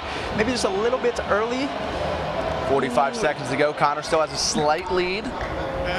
Okay, this is getting intense. Super intense. Right now, Connor looks like he's keeping the pace right now with 2,000 points as a minute has finally been ticked off the clock. 30 seconds left. Shelfy is coming down to the wire with these guys. Yeah, Mom's aiming for the 5 times multiplier in center, but she comes up just a little bit short. All right, Alexa, what are you seeing so far with these two guys? Yeah, it's pretty impressive. Mom is literally rocking mom jeans, and she's got these awesome tennis shoes on. She's got the swag, she's got the style, and she's got a really nice swing. Connor's got a really nice level swing too, and I like his stance, a little bit wider, a little bit lower to the ground, so it helps him that he's compact. Yeah, and this is going to come down to the very last swing here. They're both at 2,300 points. Connor has a slight edge. 17 points. Mom takes the lead in the final seconds, but Connor, who's going to win? On the very last swing, when that lands, it looks like Connor is going to be our victor. Wow. Wow. On the last swing. Wow, looking like Kirk Gibson over here. Jeez, coming in clutch. Unbelievable. And that was a broken bat somewhere in that final round. But Connor goes ahead and takes the victory over Mom. There you go, Connor. Throw those hands up in the air. And he's got his hat, hair. Connor, oh, come on, give him a high five. There you go. Nicely done. Pretty impressive. I was impressed by Mom. And then Connor comes in and steals the victory at the last second. Mom had that one under wraps. What a clutch home run to end it out for Connor. Yeah, if we take a look at the chat, it looks like everyone was pretty much 50-50. 50% Connor, 50% Mom.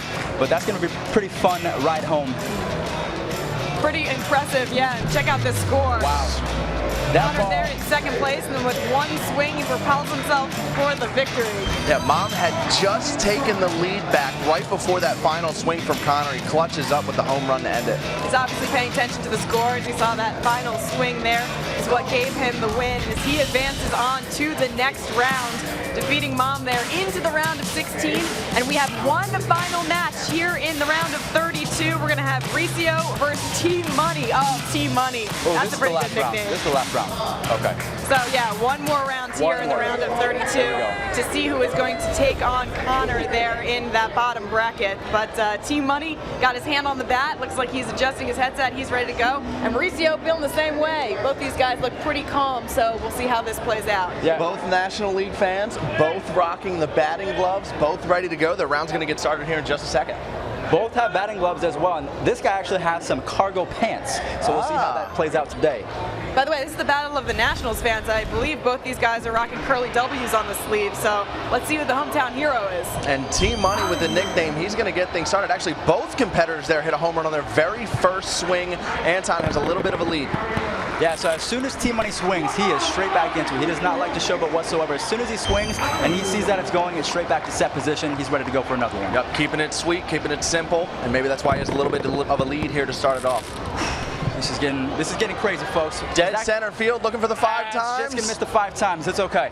Team Money just came up a little bit short with that swing. Maybe a little bit more power next time, and you got this. They're only separated by 20 points right now, and that ball is way gone. 469 feet. Get out of here fast. Wow. Super fast. These guys are hitting missiles out here. We have 40 seconds to go here, and this has been another exciting round. They keep bouncing back and forth. There's been several lead changes since this one started. Yeah, what's crazy about these rounds is I don't really have too much advice to give these guys. They're pretty much seasoned pros. They know what they're doing. They've done it before. They made the top 32. I hit 7 home runs, couldn't even crack the top 50. So, Oppo jack here for Recio. That's going to get 428 feet. All right, Team Money Cam. Just like Mom and Connor, this is going to come down to the final swing, I feel like. Unless someone hits a multiplier and absolutely blows the door open, I think it might come down to the last swing. And even if we hit a multiplier, it's going to have to come down here to the final couple of seconds. Less than 100 points separate them. Recio takes the lead, but when this ball lands for Team Money, he's going to take it right back, 596 feet, and I think that's going to do it. That's all she wrote. All right, Team Money is money in this round. Nicely done, pretty impressive. Yeah, and it was nice to see these two guys. The cool part about this game is the fact that it doesn't matter your age. Your skill level can be equal to somebody who's much older than you, but you both get in there and have the same skill level and can be in the same competition. Definitely. Yeah, you do not have to be the best ball player. You don't have to be a ball player at all. For sure. Check out this last home run here, guys, for Anton. He here we go. absolutely launches this. Oh, Yeah. wow. Anton Anton took the actually lead. took the lead on a final swing there that we didn't see. Anton took the win. Oh, Wow. wow. Coming away with the W. That was a some. sneaky victory there. Oh, my goodness.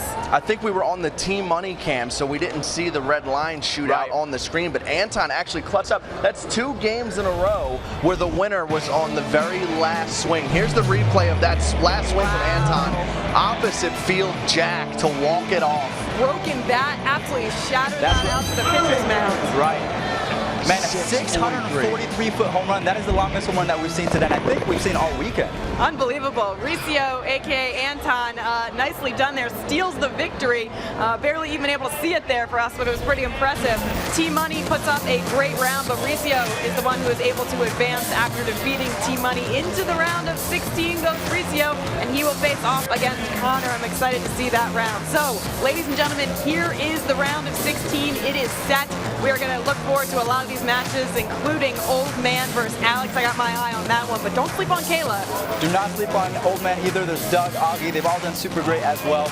Kayla as well, as you just said, Alexa. But I think Flack Attack, that name, I don't know if you can compete with that. Well, I'm excited for the Chuck versus Bulldog matchup over there on the right side of our bracket. Yeah, Definitely. we've got all levels of baseball experience here in the game, which is the best part because they're all pretty much on the same playing field as they're playing the Home Run Derby VR, and that's the best part about it. Everyone's out here having a blast. It's an easy game, and we're enjoying ourselves.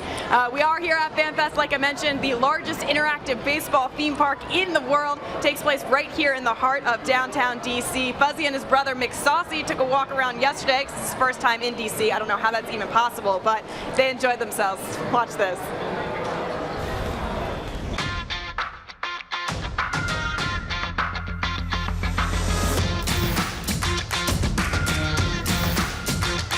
We are at the 2018 MLB Fan Fest, and it is absolutely massive. If you're a baseball fan and you're not here, I'm not sure what you're doing. This is my first Fan Fest, and I can tell you guys, there's so many festivities. There's former baseball players walking around. It's so much fun. You guys got to come along with us.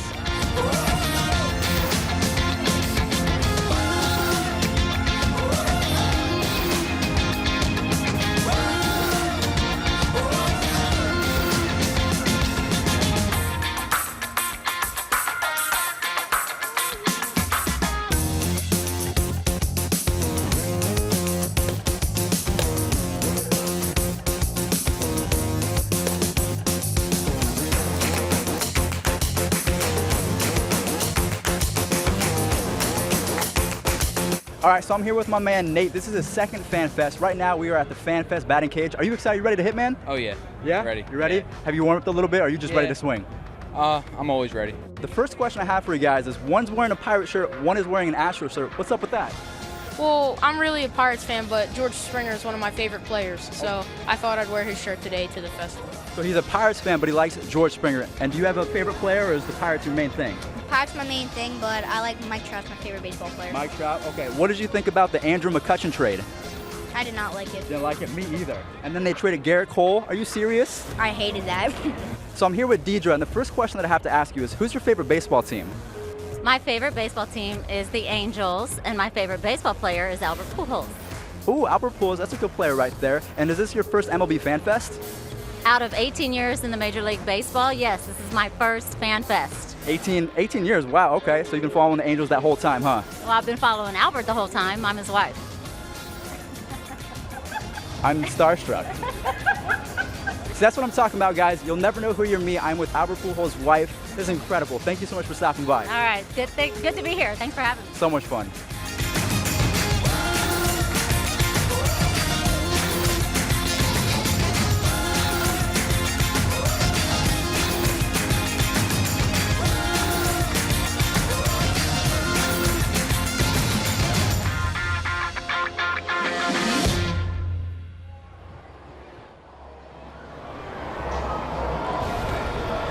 Fuzzy, you literally get yourself into all kinds of different shenanigans. You literally come across Albert Pujols' wife. Are you still starstruck? Still to this day. That was a couple days ago, and I have not come down from that wave. I cannot believe it. I got her number, by the way, so there might be some crazy things going on, but she was so nice. I cannot believe it. I wish that Albert was with her, but he's out there in LA. Dude, that was so awesome. Again, I was behind the camera for that interview, and I was blown away by that. I was like, really? It just took me back. The last thing that you would expect to do when you're interviewing someone is say, I'm Albert Pujols. It's like meeting A-Rod's wife, you know? Yeah. He doesn't have a wife. The best was you were just standing there and you were like, what? What just happened? Like, how did this even just happen? I had no idea. I loved it. All right, nicely done. We are here at the Home Run Derby VR Championship. We just completed our first round. We now have 16 competitors left. Let's take a look at the matchups for our second round as we bring you our bracket here. And a couple of key matchups to keep our eye out on, guys. I know we've been focusing on Old Man and Alex. You guys brought up Chuck and Bulldog. What are we looking for here in our round of 16? Oh, again, I'm really keen on that Alex versus Old Man matchup. They were killers in the first round. I think my top dog has been Alex so far, but there's Bulldog, there's Chuck, Black Attack, you name it, you got it. I'll tell you, at this point, the field of 16, anyone can run away with this. The two matchups I want to look at on the right side of the bracket on the blue, Black Attack versus Luke. Luke is our high scorer. Black Attack seemed like a little bit of a fan favorite with the chat. And then you have Chuck versus Bulldog down there on the bottom side. But anyone in this field of 16 can win. I absolutely agree. There are no weak links in this bracket right now. Maybe a few sleeper picks, but we'll see if they can advance to our next round. All right, here's what the champion today will be taking home. They're playing for one of the more epic prizes that I've ever seen in a game. They're going to take home a custom Tiffany trophy. They're also going to take home 4 tickets to the All-Star game. They're going to get a Louisville Slugger bat, as well as a jersey and a cap, a 1-year subscription to MLB.TV, and guys, ultimate bragging rights. Again, that trophy is a thing of beauty. I want to take that home and put it right on my desk when I'm doing homework. It keeps me focused because that thing's in front of me. I just want to focus in a little bit on the bragging rights, maybe. How did yesterday's challenge go? Can anyone remind me? Okay, boost your ego up a little bit. So for those of you that weren't with us yesterday, what ended up happening was we played our daily challenge, and you had to hit home runs with your opposite hand. I'm a lefty, so I had to hit righty, Fuzzy the same, and Shelfy went ahead and beat us all because he apparently is a lefty and doesn't know it. There must have been some other life where you were a left-handed because you destroyed us both. I had an out-of-body experience in there, man. I was on fire. We're going to change the back of your baseball card. It's going to read lefty just like the rest of us. That's how it's going to work. All right, it's time for us to jump into our round of 16 as we are whittling closer to our champion here, who will be crowned by our 9-time All-Star Fred Lynn. Will join us a little bit later on here on the show. Let's go ahead and jump back into the cages. Time for us to start this second round. We've got Ian versus Kayla. What should we expect this time round, guys? Kayla was pretty impressive her first time around. She's already in the cage, ready to go. Ian's about to enter the cage in just a second, but Kayla's locked in. Yeah, her arms are crossed. She is ready to go. She is waiting on us. She just wants to take this W already. She wants that Tiffany. She wants that little blue box. She's ready. So it's interesting because a lot of these contestants had played the game yesterday or the day before, and seeing it for a second time there in the first round. Obviously there was some advantage because they had seen it before, but this can actually be even more of an advantage because they just played like 15 or 20 minutes ago. So having played for a second time today is going to be pretty interesting to see how much better they're going to be. Yeah, it totally, the main thing is it's going to calm your nerves a little bit. Maybe that first round, hesitate a little bit, because this is the first time they're playing head-to-head. For the qualifiers, they were playing by themselves. Now they're playing head-to-head with an opponent. Maybe that first round had a little bit of nerves, all gone now. Yeah, it's just that different dynamic that you weren't thinking about the first time around. I'm not sure how this is going to go. Ian versus Kayla, round 2. This is going to be nuts. Yeah, I'm excited. Hey, in the chat, let us know, first of all, who you think's going to win. And second of all, who's got the most swag in this tournament right now? Because we got a lot of guys with cool nicknames and great celebrations. Talk to us about that swagger. All right, as we get our next round started here, Ian versus Kayla. Point those bats, ladies and gentlemen, and let's go. We are ready, Shelfie. Let's get this. Ian versus Kayla. We have the Kayla cam to start it off. And she's going to go over the fence. Ooh, just 290 absolute missile, which still counts though, so that's really good. Yes, but Ian gets on the board. First swing, first home run. He has the lead here, but it looks like Kayla's going to get her first home run. She overtakes Ian for that #1 spot here. 700 points now over Ian, who has 535. We're at the 1 minute mark now, just about. It seems like both players now going out deep. Kayla aiming for that 5 times multiplier. Where's it going to come down? Almost. And someone in the chat just said that Ian had great posture. If I take a look, his stance is actually pretty solid right now. He was in the first round. He did really good as well, but I think his batting stance is really playing into the fact that he's really keeping his weight back on his back leg, waiting for that ball. Zippy Nappy in the chat has got a whole theme song going for Kayla right now with the clap, so we're excited about that too. We're rooting on Kayla and Ian here in the second round. This is a tight one, guys. So far, only separated by 200 points here. So this is another one of these rounds that could come down to the wire. So again, guys, if you are curious to see what the scores are, look in the bottom left. We can see that Kayla, anytime that you see a ball that has a blue trail behind it, that's going to be Kayla. A red ball is going to be a Ian home run. Right now, we're pretty much neck and neck yet again. It's a 200-point difference. Ian is on top. 15 seconds left. Aiming for that 3-time multiplier. Kayla going to get another home run here. That's going to get her very, very close to taking over. That's 456 feet. Ian's at 3,712 points. So 1 home run is the difference maker. Can Kayla clutch up? Nope. Ian's going to hit another home run here to end it. Whenever this lands, his point total is going to go up even more. That's going to be his, I believe, 6th home run of the round. 645. No joke on that one.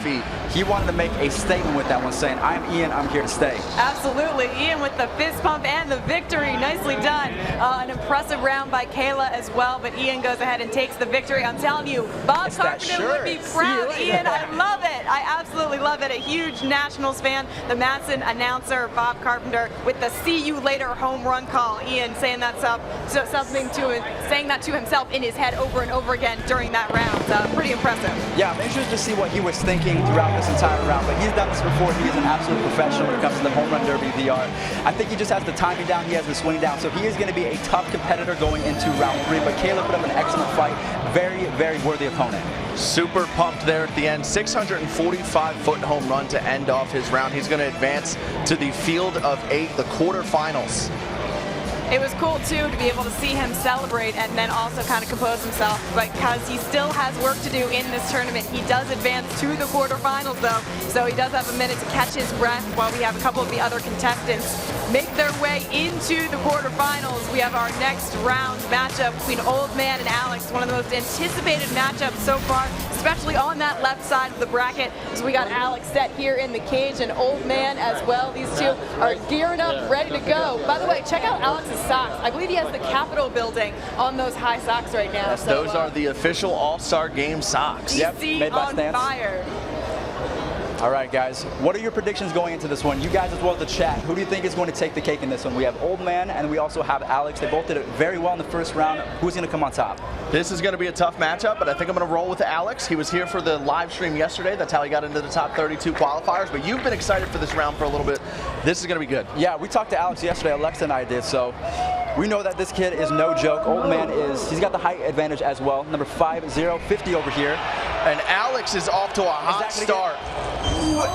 He loves dead center. He can get that pretty much anytime he wants to. He came dangerously close to that 5 times multiplier, which would have given him a huge lead to start this thing off. And maybe that's it right there. Is that going to okay? That was just a little bit short, but Old Man is off to a slow start, but that's okay. Still plenty of time here. Alex hasn't hit any multiplier, so Old Man, plenty of swings left to get back into this thing, but Alex hasn't slowed down at all. Hasn't hit any foul balls, because the biggest thing here, you get points for anything in play. So even if you don't get a home run, you still get points for distance. And Alex is putting everything in play. Another thing to look at as well is the home run streak. You also get additional points every time that you have a home run streak. So you can get 3, 4, 5 in a row. That's going to be additional points. As we can see, Alex is on a 3 home run streak. Is he going to get there? We're Yes, down 3 under home runs in a 30 row. seconds now. An old man starting to get into the swing of things. He's still got a little bit of ground to make up, but Alex at 3,000 points, this is going to be super close. Alex hits Someone the just hit 3 the times times 3. multiplier. Oh, it was old man who hit the And Alex, multiplier. this is going to come down to the wire, guys. I hope you guys are going crazy right now. 400 points separate the two of them. 10 seconds left. Just like that, you hit one multiplier, and suddenly this is an absolute nail biter. I thought someone just hit the 5 times, but okay. Alex just got a monster home run here to stretch his lead back, and that's probably going to give him the victory. I can hardly focus on one. Alex, at the very end here, he's going to hit another home run to finish off his round. Alex is coming away. 396. That was, wow. Alex is a beast. Alex is an absolute machine. He is an absolute machine. We talked to him. He is a huge baseball player. This guy is an O's fan through and through, although he loves Mookie Betts. Go figure. So Right. do a lot of huge baseball fans. This guy absolutely killed it there in the cage. Nicely done, Alex. We saw what he could put on in the round of 32, and then he carries that over into the round of 16. That was a David and Goliath matchup if I've ever seen. We had really tall old man. We had Alex, pretty solid height right there.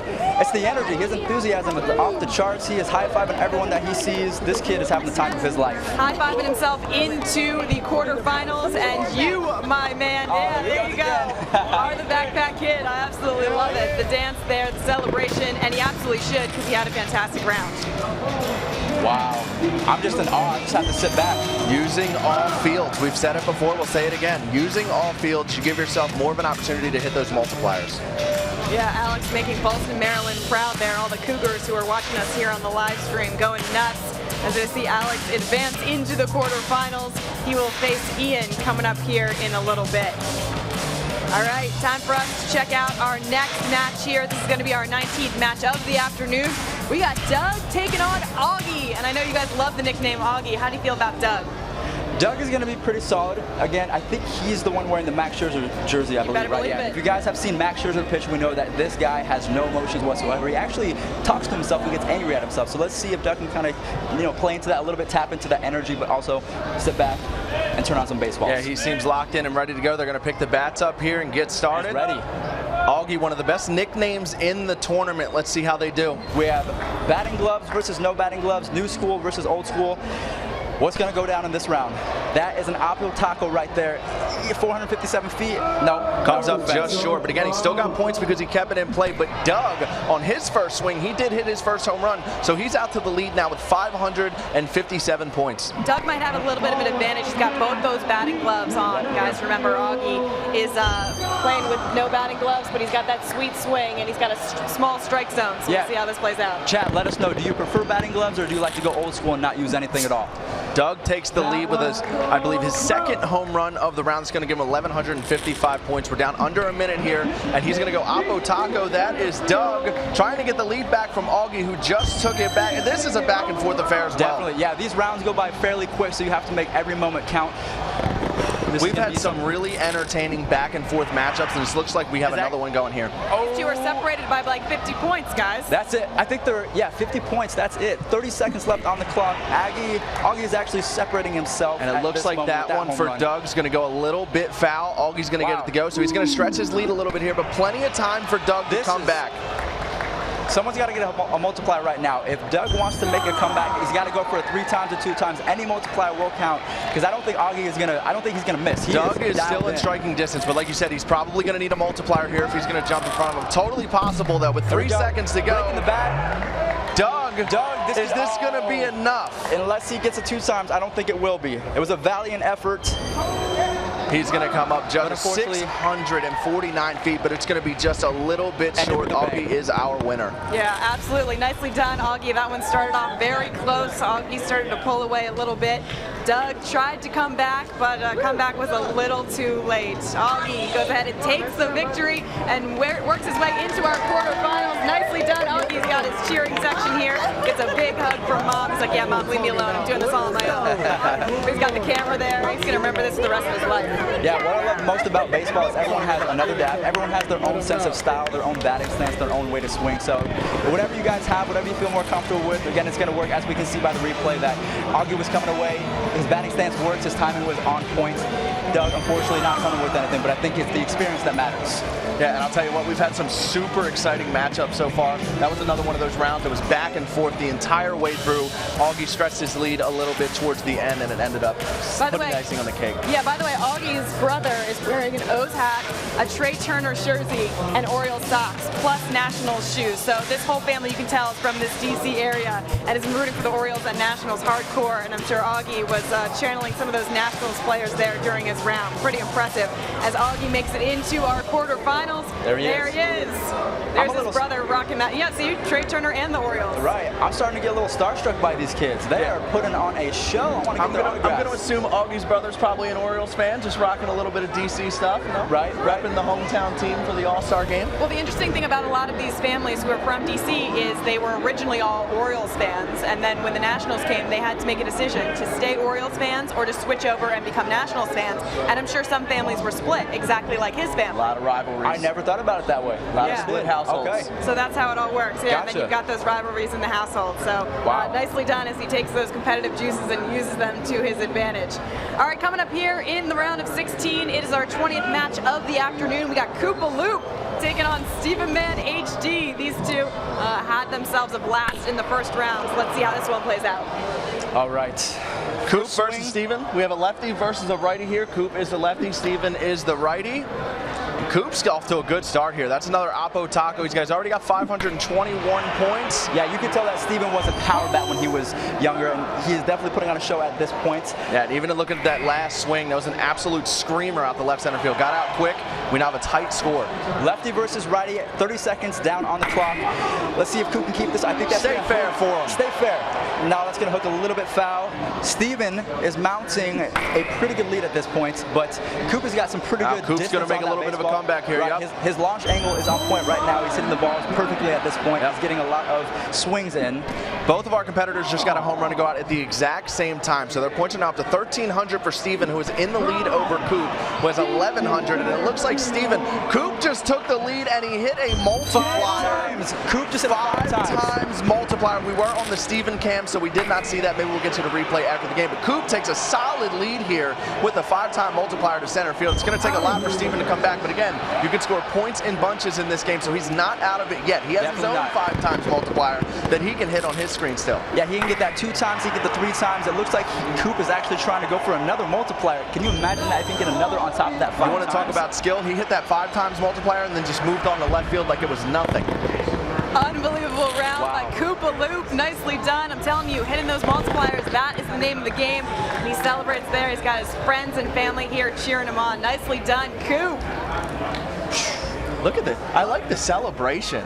Putting the arm, looking like Rocky in there when he was done. He's got the Mariners patch on the side of his jersey. 32, looking like Josh Hamilton over here, 2007 Yankee Stadium, putting on a show for me. Pretty impressive. I love this hair too. I'm telling you, it's this pina hair. Yeah. Very girly out. I love it. Biggest thing about this round, Coop with the missile with that 5 times. You have to hit the ball, not a big moonshot, because if you hit it up in the air, you're going to actually overshoot that 5 times. So you really want to go for the pitcher's head. That was the absolute best swing that you could have in this game. It was an absolute missile right at the 5-times multiplier. Absolutely. As the rest of our contestants are standing around the cages watching, that's what you want to do. You want to hit one of those line drive home runs to be able to hit those multipliers. That's what's going to rack you up those points and get you over to the next round. All right, so Coop advances into our quarterfinals. He will take on Augie, as you see here on the left side of our bracket. We got Ian and Alex. That matchup was set just a few moments ago. As we're going to head over to the right side of our bracket, we got Workman and Neo coming up next. And Nico, excuse me. You were saying that Nico is a name that haunted you your entire life? My entire life. I'm not excited for whoever's facing Nico right now. I'm really not. So you're going to cheer for Workman maybe a little extra hard? I think I might have to. I think young me would be disappointed in old me if I did not cheer for Workman. I'm cheering for Nico then. Let's get the chat involved in this one. Workman versus Nico. Who do you got? This is going to be an intense matchup. Alexa, I'm not sure who you think is going to take the cake on this one or how many home runs you think each of these guys might hit. I mean, even if the losing guys are doing fairly well, it's just that 5 times these guys that are having amazing rounds. Everyone's doing amazing, but at this point, it's really just a toss-up. Yeah, I totally agree with you, and that's the best part. His skill levels are pretty equal, even though the statures are not. And one guy could be, head and shoulders taller and bigger than the guy sitting next to him, and it doesn't even matter because the skill level in this game is the same. So Workman, by the way, has got the curly W on his sleeve, so I'm rooting for Workman, and I think he's going to hit about 4 or 5 home runs. 4 or 5? national Okay. style. Let's see if Workman can put in some work, man. Sorry. I see what you did there. Nico off to a hot start.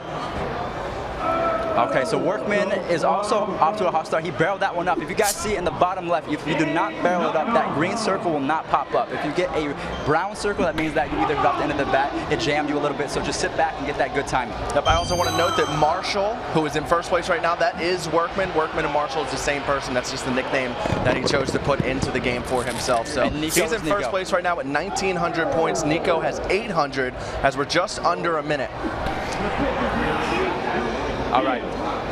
Looks Nico, like the opposite field. Is that going to stay fair? It does. 586 feet. I was just about to say the furthest home run of this round has been about 445 feet, but Nico said, nope, fuzzy, I'm going to hit a 586-foot And it looks like Workman's going to stretch his lead here. He gets up to 2,500 points on the left center field home run.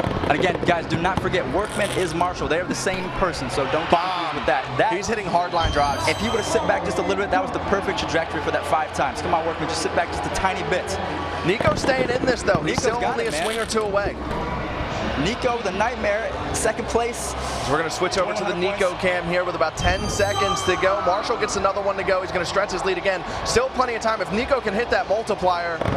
Here comes the goal ball. I think this will be the final swing of this round. Can Nico do it? Hit that 3 times. He could win it if he hits it 3 times. Oh, just too much muscle on that one. He's too big. A little bit to the left.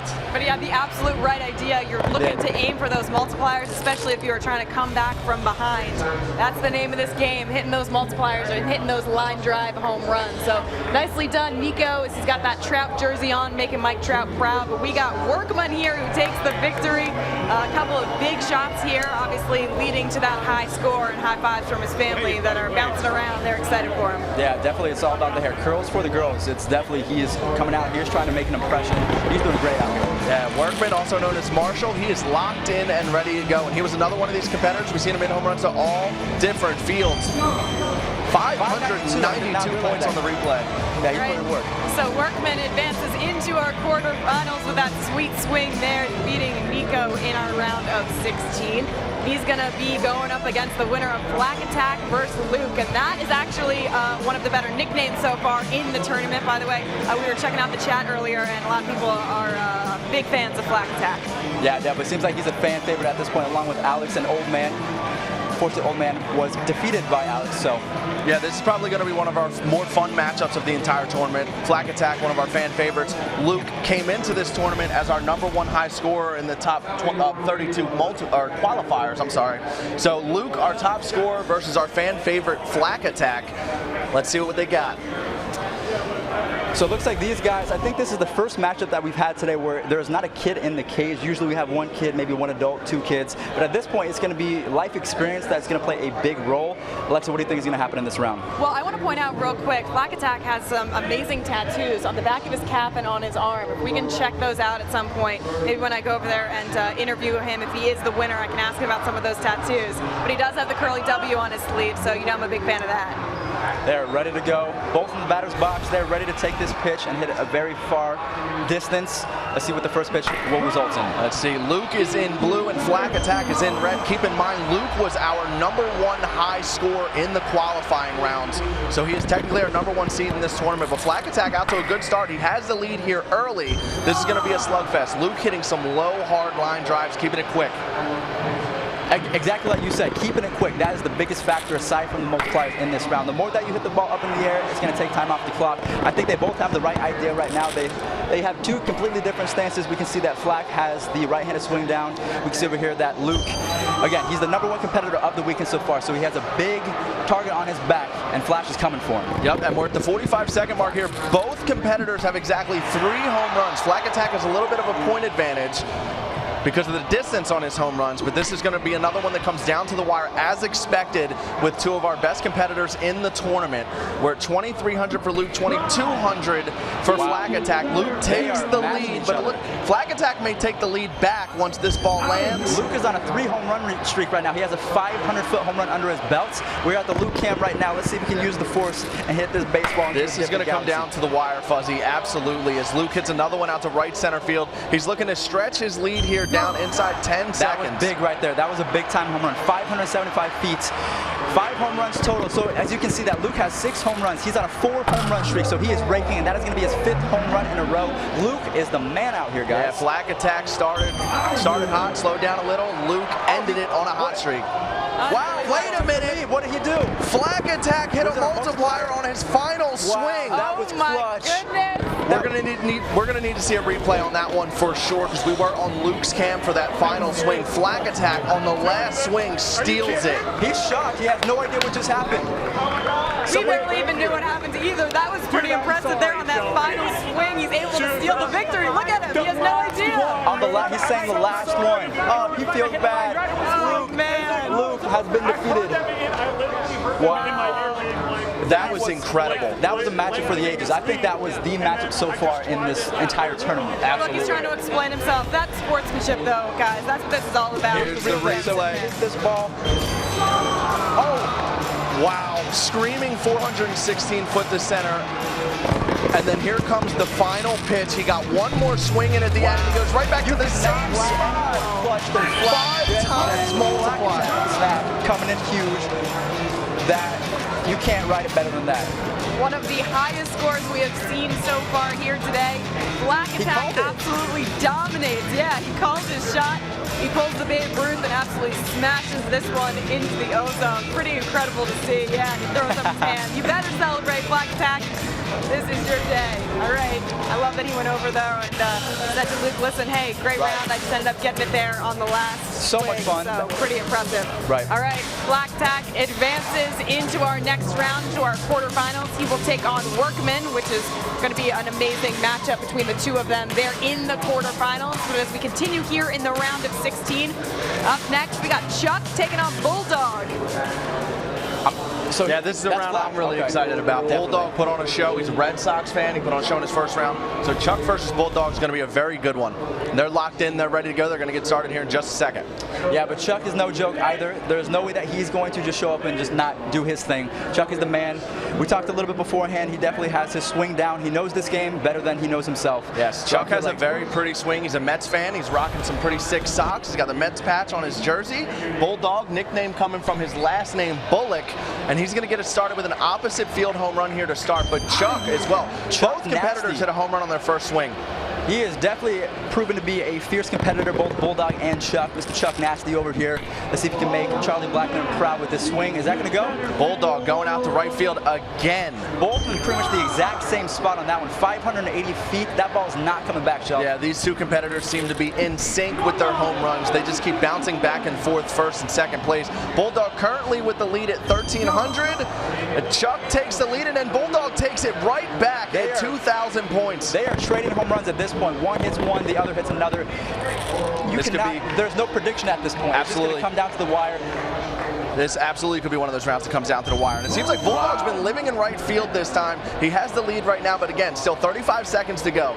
As you guys can see, Bulldog's furthest home run was 606 feet. Chuck hit a 449-foot home run. So really that 609 turns into 709. That's a big-time home run from Bulldog. And Chuck just took the lead. I want to say he hit a 2x multiplier. Maybe he jumped up about 700, maybe 800 points. He's at 3,700 now, but then Chuck. Wow, Chuck is pulling away at this point. Chuck's pulling away. He's on fire. Unless there's a multiplier hit at this point, they both, it looks like, okay, Chuck has a 1,200 point lead with 8 seconds to go. And that's the thing, Chuck is hitting low liner screamers, so he's actually on his 7th home run in a row. Is that going to happen? Here we go. Chuck trying to ice this one out to left center field, aiming for that three times multiplier. Just a little bit. Just missed it, but he's going to win the round anyway. Came a little bit short of that multiplier, but he's going to take the round. That was 100% perfect. Neither of them missed one single pitch. Wow, that was pretty impressive. Bulldog trying to come back there at the end, but Chuck goes ahead and takes it. Nicely done, Chuck, and with the dab. He's got a design in his hair as well. This guy is swagging out here. little Francisco Lindor there, who's always styling with his hair, maybe trying to copy him. But he said he's got the Mets logo on the side there. I think there's he's got a star. Right. Oh, look at that star. All-Star game. All-Star game, ASG. I love it. I love it. And he's got the Mets logo there on his sleeve. Man, this guy is swagged out. I love it. He's ready to go. What an impressive showing from Chuck. You're never too old from a noogie from Dad, by the way. He went full Yoenis Cespedes on this round. He held it too. Did you see the pose there? Yeah, he held it. What a pretty swing. This was his final swing of the round. Came super close to hitting that 3 times multiplier. Just missed it, but this one iced it for him. 5,922 points was his final score that round. Look at him, pretty impressed, and we are as well as he advances into the quarterfinals. Nicely done, Chuck, defeating Bulldog there, putting that ball on the bat. Most impressive thing about that round, guys? I would just say the composure between the two of them, because they did not miss a pitch between the both of them. So they were both 7 for 7, I believe, either 7 for 7 or 6 for 6. They both came away. The lead changed multiple times throughout that one. That was a back and forth affair. It was almost hard to commentate. You were on one home run and then the next guy hit one. It was back and forth from start to finish. Yeah, you can see 7 home runs. It wasn't the highest amount. So without those multipliers, you're not going to get into the 10,000s, 9,000s. But again, that was crazy right there. I was getting a little sweaty on that one. It's incredible that the level of competition is increasing as we go on throughout this bracket. That's pretty fun to see. They're really good. I'm surprised by how much they've mastered this. Again, it's really easy to learn, but hard to master, and they have definitely mastered this game. Yeah, absolutely. All right, Chuck makes it into the quarterfinals, one of the 8 contestants remaining in this tournament. We're going to pick up to our next match. Up next, we've got Connor taking on Ricio. Let's check out this one. All right, let's talk a little bit about this match, too, because we've seen Connor before and we've seen Ricio, so what can we expect between these two guys? Well, Ricio had a really good round first time through. Looked good. Connor, again, 2 little guys. We've said before, the short, compact swings seem to be the better, more technical way to go. You get those line, when you keep things short and simple, you seem to get those line drive swings, which is what you want in the game. Right. You've seen that out of both of these competitors in the last round. Yeah, and Connor showed no mercy against his mom, so you know he's not going to show any against Ricio. So absolutely. There's going to be some harsh words maybe said at the end of this. Yes, and remember, last time Ricio was in there, it did say Anton on the screen, just like Marshall earlier. Ricio and Anton, same person. That's just the nickname he chose to put in the game. So once we get into the actual gameplay, you're going to see Anton on the screen. So it's going to be Connor versus Anton. That is Ricio. Yeah, very interesting. It looks like Connor is going up with the choking up on the bat approach, almost like a little David Eckstein out here. Little guy, but he's got some pop. There we go. And again, Ricio off to a hot start here. Hits a home run on his very first swing. Connor still looking to get his. Yeah, if you guys see a baseball that is being hit with a blue trail, again, Anton and Ricio are the same person. Don't get them swapped or confused. Connor's off to a hot start here. Connor, 2 home runs back to back. There we go. Okay, Connor's on the board with his first home run of the day. Came up a little bit short. It was warning track power. 378 points for one. Yep, Connor still doesn't have a home run, but he did get some points, and there you go. There's Connor's first home run. He's at 869 points. Anton with 2 home runs for 1,600 points. Less than a minute on the clock. This is going to be something that we will not forget. Connor looking to go out to the opposite field, and he does. Connor versus Ricio. Number 4 versus number, I cannot see it over here, but Ricio has 3 home runs to Connor's 2. Ricio has a little bit of an advantage in the point department as well, as Connor aiming for right field again. Can he hit the multiplier? Just missed it. How far was that? 507 feet, so they are right here right now. Connor came super close in the point total on that last swing, but then Anton stretched it right back out. So this is going to be another one that comes down to the wire. We're down under 20 seconds here as Anton's aiming for that 3 times multiplier. It's going to go into that gap. He actually hit it over the multiplier. Wow. 561 feet. So with these two guys, they are both right-handed hitters. They pretty much have the same approach. Ricio, when he swings, that bat is flying. Almost has a Javier Baez sort of approach. Both of these guys have very good swings. They're releasing on one-handed follow-throughs when they get through. And it looks like Ricio is coming out on top. Anton, Ricio, same person, coming away as top dog in this round. Good effort from Connor, though. Good effort from Connor. Definitely. All right, nicely done. We saw Connor in the first round go ahead and defeat Mom, but he is defeated here by Ricio, a.k.a. Anton, getting some hugs from his buddies here. They're rocking those curly W's. They are obviously huge Nationals fans, getting set for Bryce Harper in the home run derby tonight. He's warming up the crowd here. Ricio, a.k.a. Anton. Look at his swing. Look at that swing. Yeah, the follow-through on both of those guys was so intense. He is itching to get on that. And, oh my goodness, those balls are hit so far.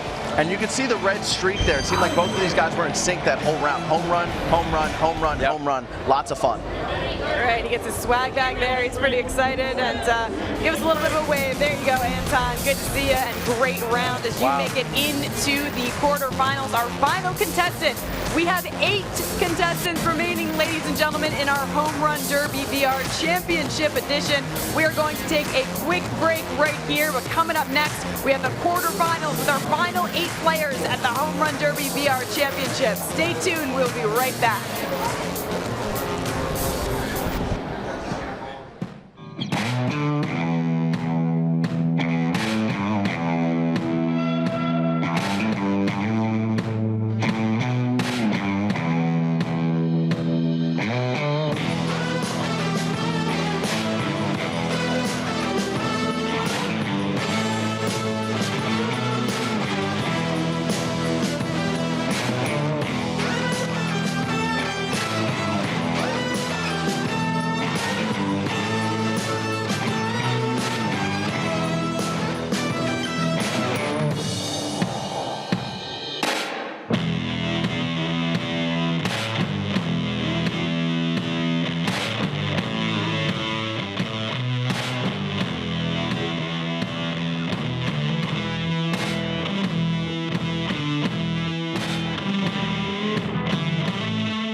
Welcome back to the MLB Home Run Derby VR Championship Edition. We are live from the heart of All-Star Week in Washington, D.C. We started our day with 32 competitors, and now we're down to the final 8. I'm Lexadat alongside Fuzzy and Shelfy here at FanFest, and guys, we are having an absolute blast. This is one of the best things I think that I've ever been a part of. Watching this competition as it heats up, as these guys try and get to the championship, taking 4 tickets to the All-Star game. Yeah, super fun. And again, yesterday and the day before it was qualifiers. So when we had guys step into the cage, they were just going in there trying to get the best score that they possibly could. Today, it's head-to-head. So they have an opponent that they're going up against the entire time that they're in there. There's a little bit more pressure on them, but everyone here seems to be really good at the game. They're having a blast. Yeah, just like you said, the best thing is everyone looks like they're having fun. Even the people that don't come up on top, as soon as they take their headset off, they're smiling, they're having the best time of their life.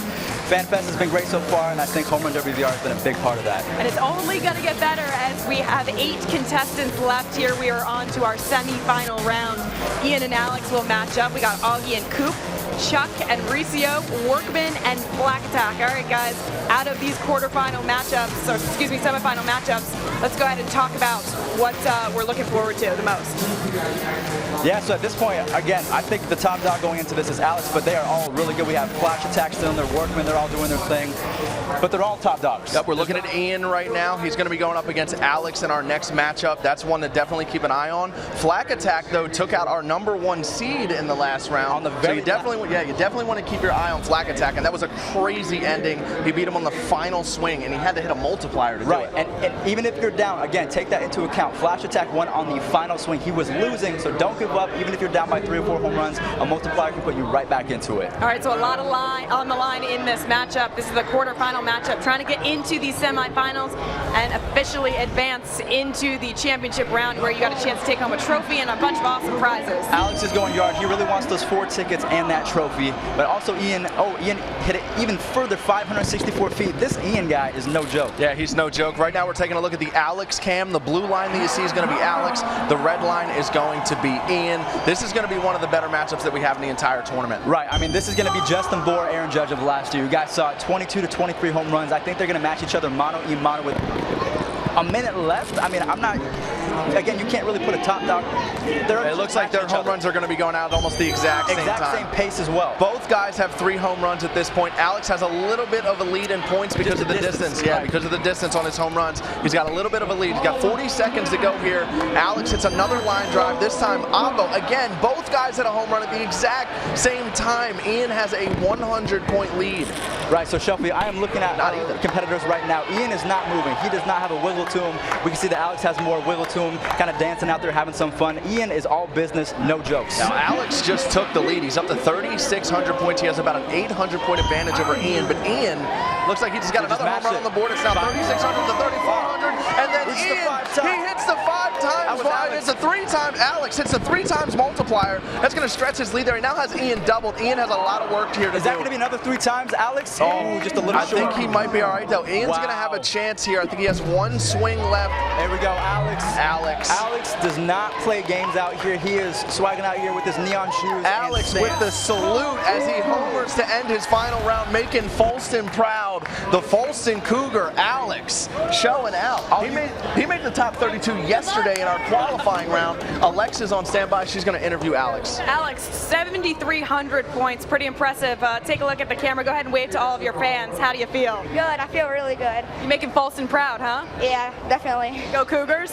Go Cougars, definitely. All right, so how much skill is involved in this? You hit that multiplier, and it looked like you knew what you were doing. Just got to keep it level.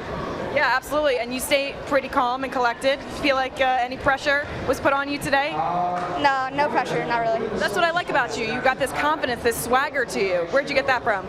My mom. Oh, there you go. You see, that's the smart answer. You always give your mom a shout out anytime anyone asks where you get anything from. You're a big baseball player. We talked to you yesterday, obviously a Folston Cougar, playing right field and second base. How much does that help you during these games? Well, my fielding doesn't really affect my hitting as much, but I think it gives a lot. Okay, maybe the swing when you guys are up to bat and you can use some of that skill here. Yeah, because I'm used to it from baseball. How excited are you to advance to the semifinals? I'm really excited. I'm awesome. You know what the prize is, right? Yeah, tickets to the All-Star game. How much do you want to go to that All-Star game? I really want to go. Okay, all right, we'll see how that plays out. Alex, thanks for joining us. Congratulations. We'll see you in the next round. Ooh, big dog Alex out here. He wants to go to the All-Star game. He's got a family to take, so he is thinking family. There's the 3-time multiplier right here. That's what really set it off. 6,300 point, and with the salute to end it off. With 2 fingers as well. Wow, wow. Dripping in swag. Alex is the first competitor into the top 4. I mean, he looked pretty comfortable out there with you. He's a natural. Yeah, I got to tell you, the confidence and the fact that he's able to shout out his mom and just kind of be, you know, a lot of people have these out-of-body experiences when, you know, they're doing something live or they're in a competition. This guy is completely in himself. He knows what's going on. He knows that the Folston Cougars are all cheering him on. Plus, he's got his family there. So I was pretty impressed with Alex and his swag. Yeah, we saw Alex yesterday. He really impressed. I think he had 7 or 8 home runs in yesterday's qualifying round. We knew he was going to be a force to be reckoned with coming into today. Now we see him in the semifinals. Yeah. Nicely done, Alex. Congratulations. All right, time for us to head to our next quarterfinals match. Let's check out Augie versus Coop. How do we feel about this one? I mean, it's a battle of the nicknames at this point. Augie versus Coop, 2 definitely fierce competitors at this point. I think we have a Lefty versus Righty matchup. Coop over here with the left-handed bat. Again, looks like Josh Hamilton out here with that 32 jersey. I am definitely impressed. I don't believe that's Coop. I think that's Josh Hamilton. Legit. There we go. As Coop was hitting a lot of line drive home runs through the first couple of rounds. He's going to get it started with an absolute moonshot here. 453 feet for 553 points. That's going to give him the lead early. Augie gets 240 points. He didn't get the ball out, but he hit it pretty well.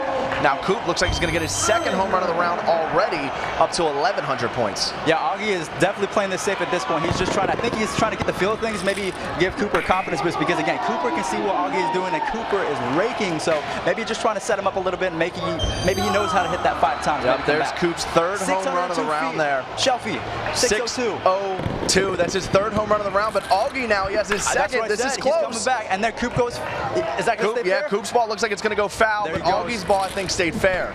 And we're going to switch over to the Augie cam here, and Augie's starting to really get on a roll.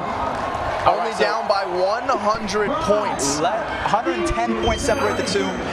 They are neck and neck, ladies and gentlemen. 459 feet from Augie. The man is killing it right now. I got to call him a man. I don't care what you say. Coop up to 4 home runs now. Augie has 3. This is going to come down to the wire. They're separated by about 300 points right now. Coop with his 5th home run. This is going to come down to the wire. Cooper's got a little toe tap too. He was a little out in front of that one, but that ball is obliterated. He sat back on it. He was a little early with that toe tap, but he sat back. He adjusted to that almost off-speed pitch. For a split second there, Augie had it inside 100 points, but then Coop hit another home run to stretch the lead. Here we go. And Augie, is that going to stay fair? Will it stay fair? He might. I don't know if it's going to be enough points to take the lead, though. It is going to get out of here, but it's going to be a little short. Coop, absolutely. Wow, what a round from both of our competitors. Coop's going to take the win as he's celebrating in the cage right now. Great round from these two. I love that Coop throws his arms out into a T, man. This guy knows what's up. He's got the awesome hair. And Koopaloo takes the victory, as he has just been told. He wasn't sure if that last one out there might have gotten him, but no, he had enough points to go ahead and secure that victory. Yeah, Coop got out to a little bit of a lead there, and then Augie brought it back. It got tight there towards the middle. Coop clutched up towards the end. Yeah, definitely so. I think Augie was just trying to get into feel of things. He missed the first couple pitches, hit a foul ball here and there. Coop was just relentless. He put his foot, on the gas and was off. Oh man, Coop versus Alex in the semifinal is going to be awesome. He's excited out there. I think his whole family's with him. He's got some pretty tall parents. So yeah, as you can see right here at this point in the round with 10 seconds left, it was a 300-point game, and that home run right there really stretched it out. 559 feet out the right field. That gave him a good enough lead to take it home. Right. Pretty awesome. He's got an entire family here rooting and cheering him on. He was showboating into the camera. This guy's confidence is high, and he is ready to face his next competition as he advances into the semifinals. Pretty excited to see, as we had just talked to Alex, and now we are seeing Coop there with the high fives and the thumbs up from his family. It's going to be cool to see Alex and Coop go at it in the semifinal round. So we have a Mr. October, we have a Mr. November. I think Flash Attack is Mr. July, coming in with that walk-off dinger to actually take the lead in the last round. This guy's incredible. All right, so we have our 2 semifinalists over on the left side of the bracket. Now on the right side of the bracket, the blue side, we're going to have Workman versus Flak Attack as our first quarterfinal matchup on that side of the bracket. This one's going to be really good. Shelby, this hardware is powered by HTC Vive Pro on Alien computers, and Alienware computers are what we want to give a big shout out to, because it's what makes this whole competition possible. Nice to see that we are getting some guys in here who are absolutely crushing home runs on this hardware. Yeah, absolutely. Alienware is no joke. If you want to play, because you can play this on what's called the Oculus Rift Home Run Derby VR, this is the best machine for you back there in the back of the cage. This thing is a thing of beauty. Yep, I have some Alienware stuff in my own home office. Do you really? Yeah, absolutely. I'm not lying. Is that why your streams are so high quality? Don't make me blush. All right, so we got Flash putting on the gloves. I think he's got gloves on. No, he's going old school again. This is going to be a very good round. Coming down to the final wire. Workman has been all business. And remember, Flak Attack in the last round against Luke, who was our #1 seed, he walked it off on the final swing, hit a multiplier to win it. And he almost felt bad. He went over to Luke and he was like, dude, I didn't even know.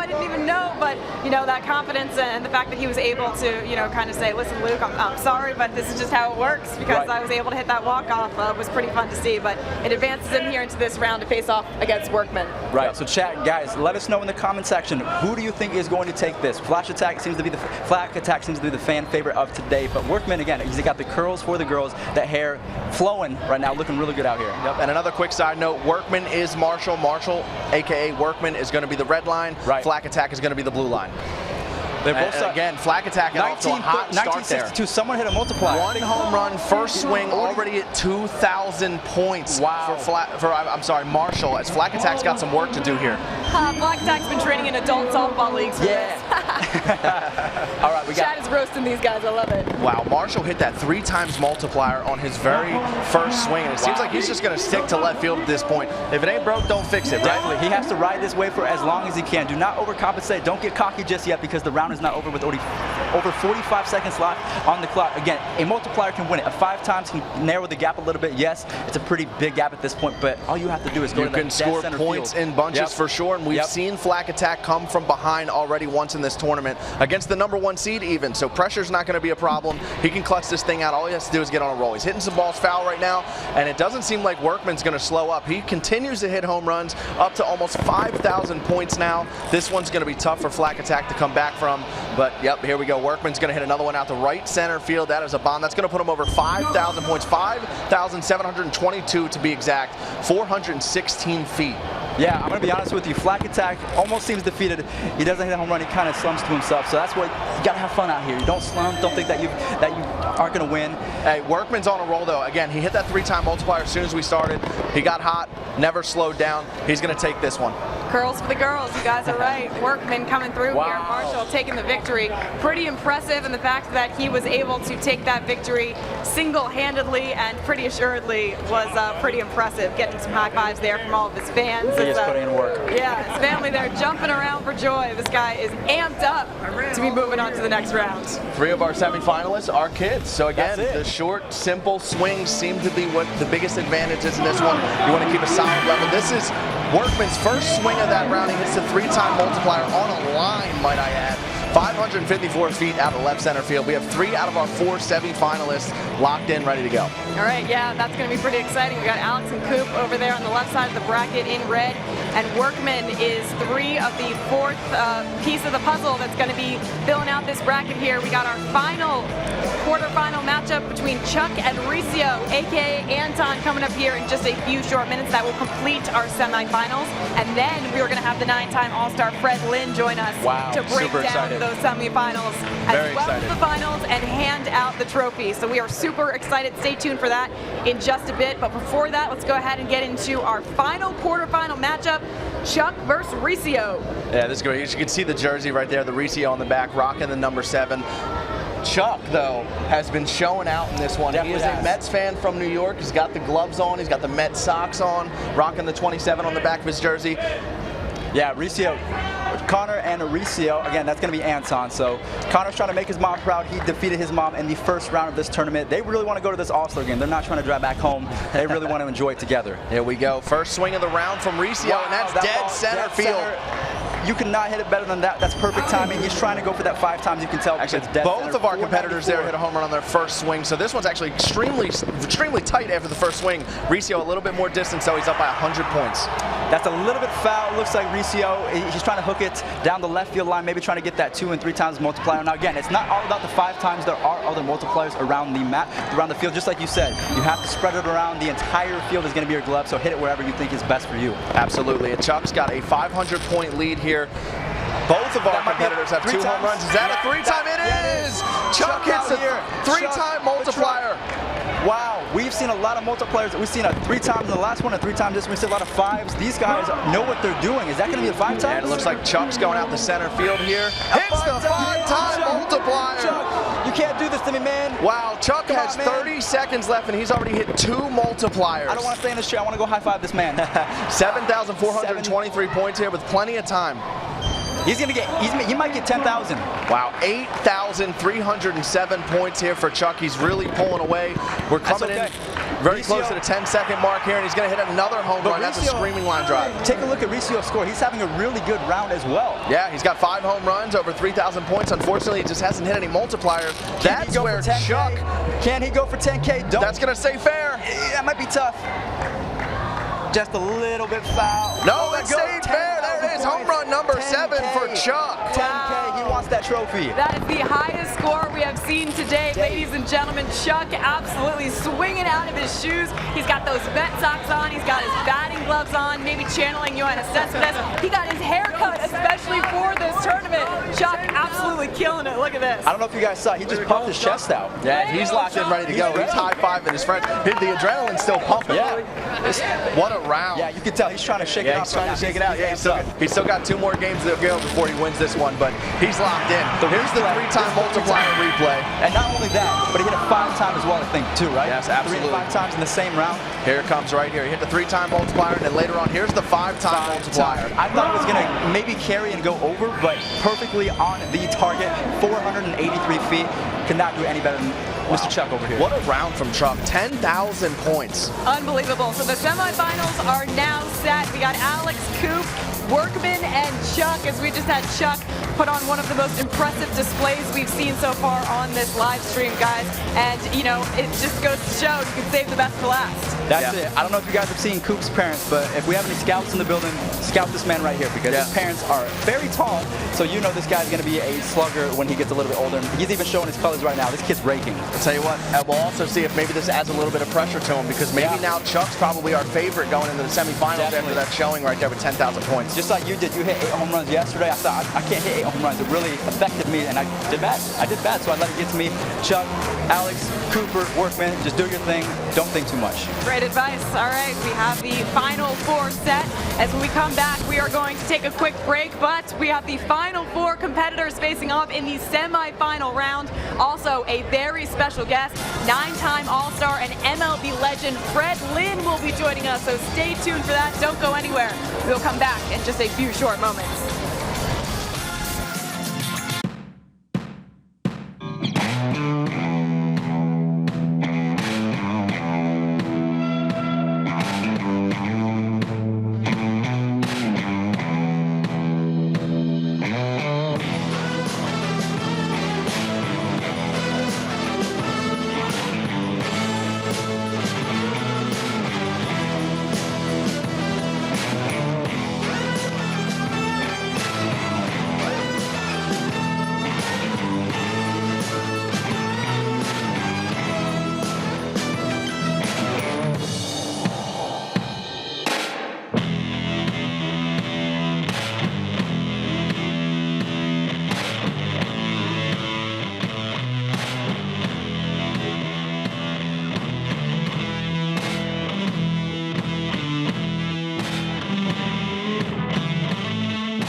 MLB Home Run Derby VR Championship Edition. We are live from the heart of All-Star Week in Washington, D.C.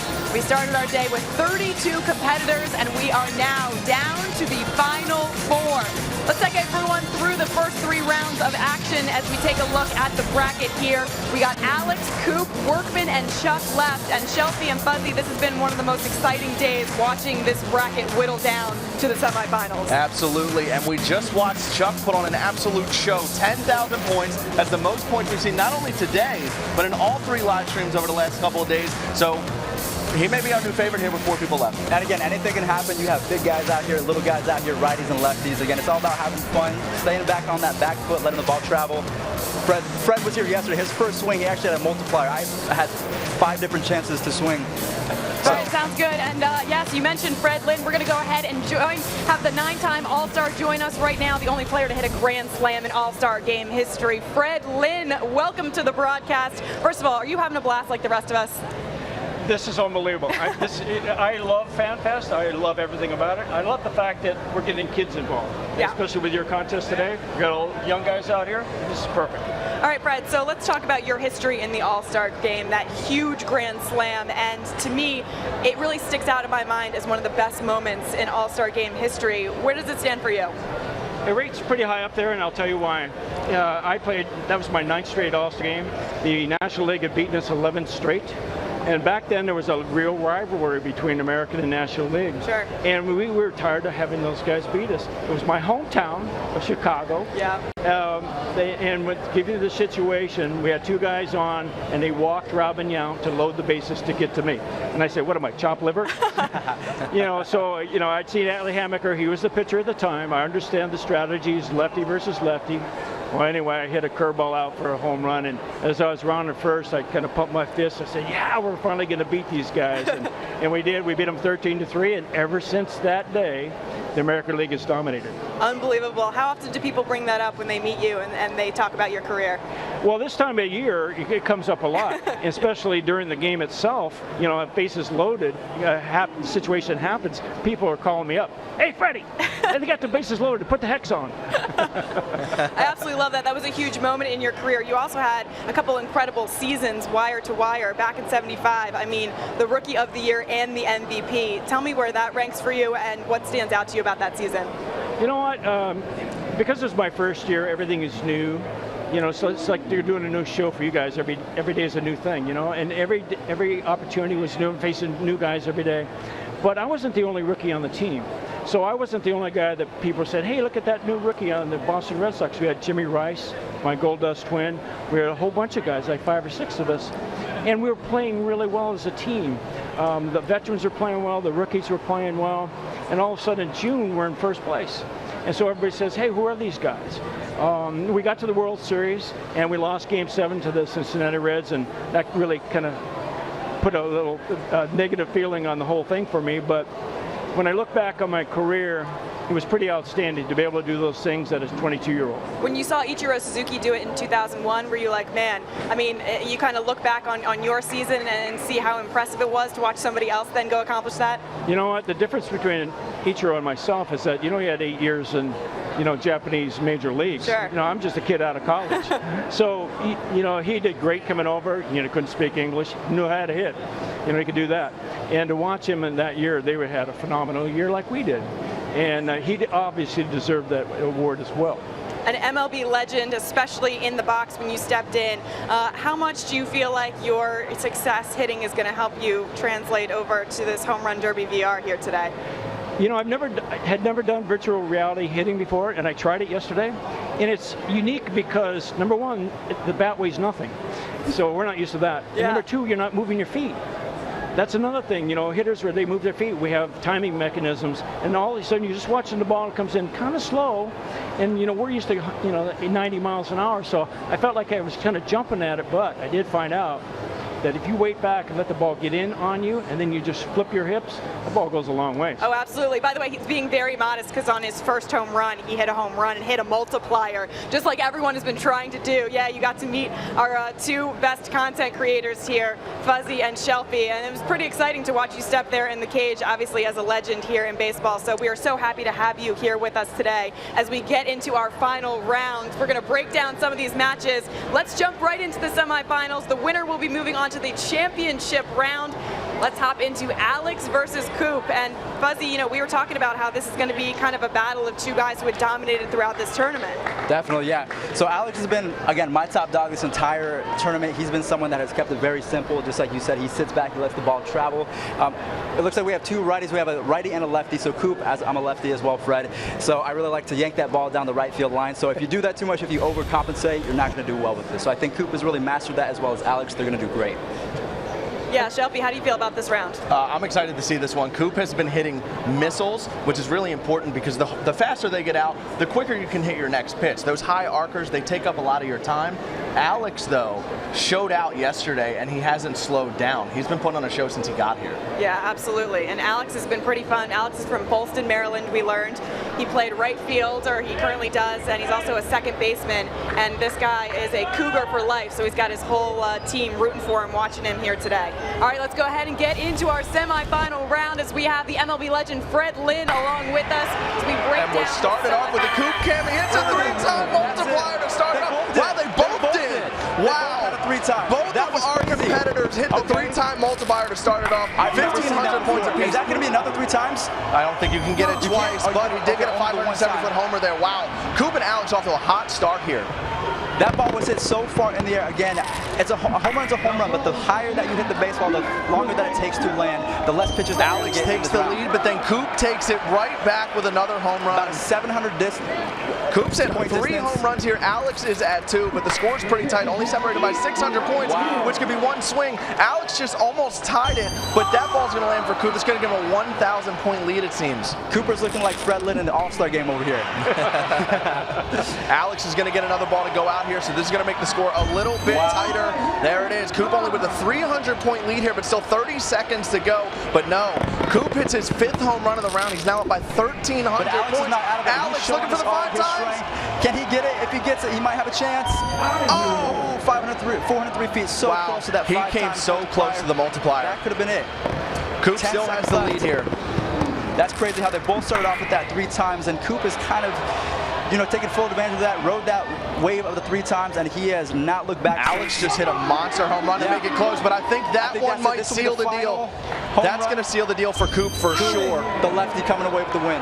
Absolutely. Nicely done there. Hey, Fred, you were checking out the cages, looking over our shoulders while this round was going on. What'd you see? You know, I was watching Coop swing. Obviously, he's left-handed like me, and he had a little bit more of an uppercut, I noticed, than the other kid. So in this format, the higher you get it and the faster it goes out, the more points you're going to score. So I saw him swing right away. It was nice and smooth. Had a little bit of an uppercut. He was waiting, had his weight back in his back leg. He looked like he was going to be the winner to me. Yeah, it's pretty impressive. We love Coop because he's got this really high energy, and he's got this Yuli Gurriel hair here. Pina. He's the blonde Pina, so I absolutely love it. And this guy's pumped. He's got his whole family here with him. Nice to see. Wow. Yeah. And look at Alex with the sportsmanship coming over. He was the first person out of the cage to go and greet Coop. Yep. That's awesome. You gotta love that. And I also want to note, Alex hit a home run right there on his very last swing. They only ended up being separated by about 200 points when that ended. And that's what we love about this competition. The skill level is pretty much even, and these guys went down to the wire as this competition gets Coop into the finals. Pretty impressive round for him. He smacks that multiplier just like Fred Lynn did the other day. They both hit the 3-time multipliers on separate sides of the field on their first swing. That was insane.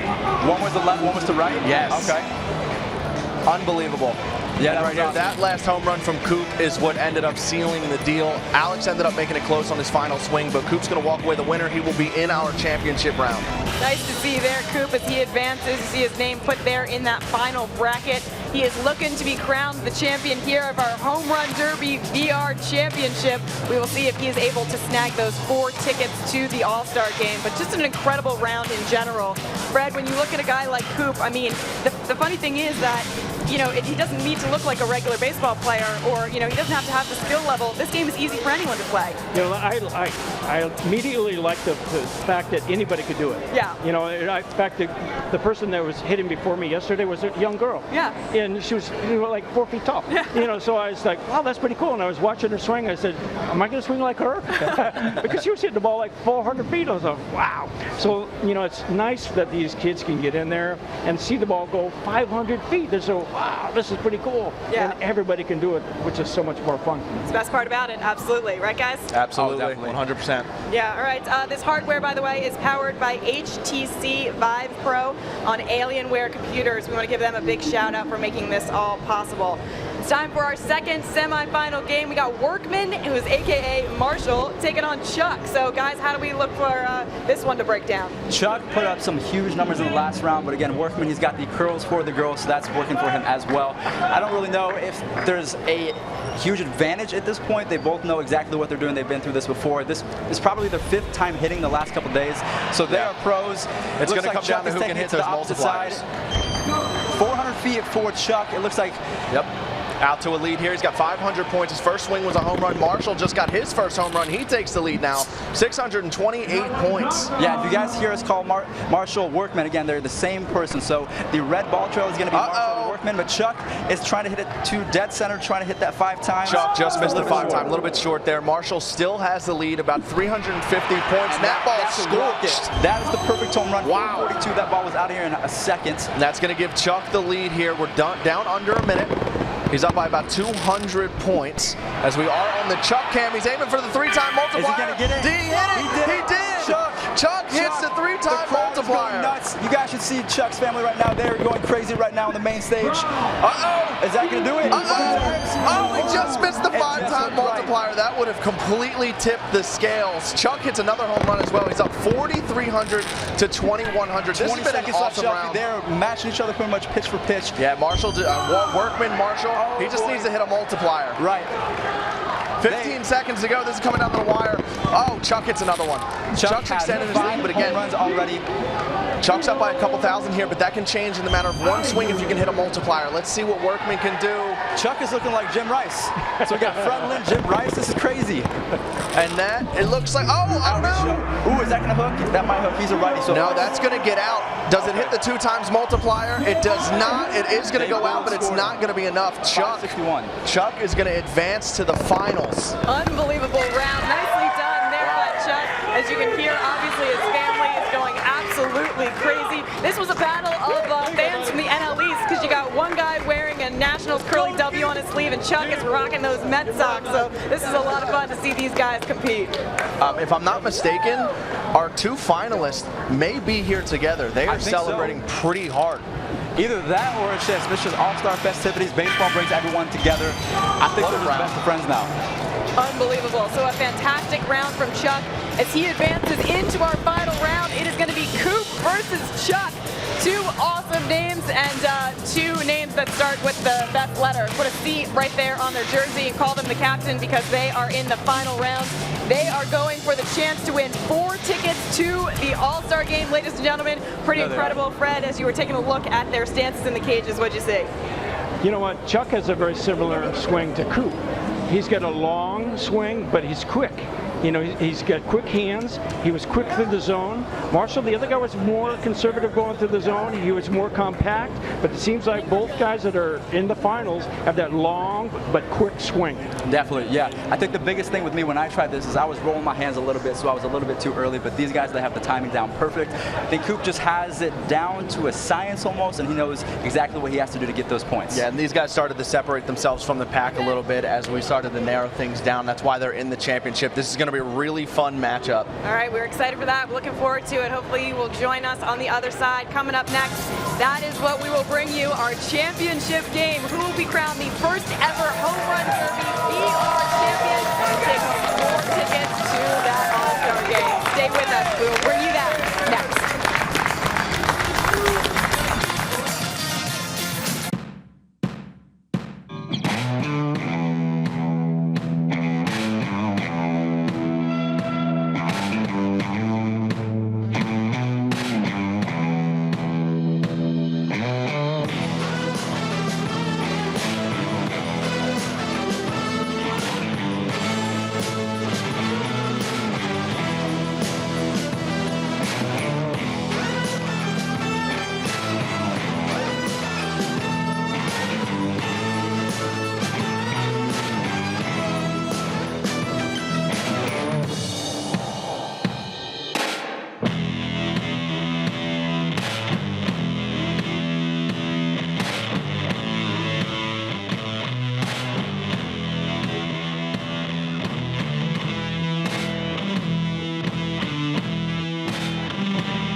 Hey everyone, welcome back to the MLB Home Run Derby VR Championship Edition.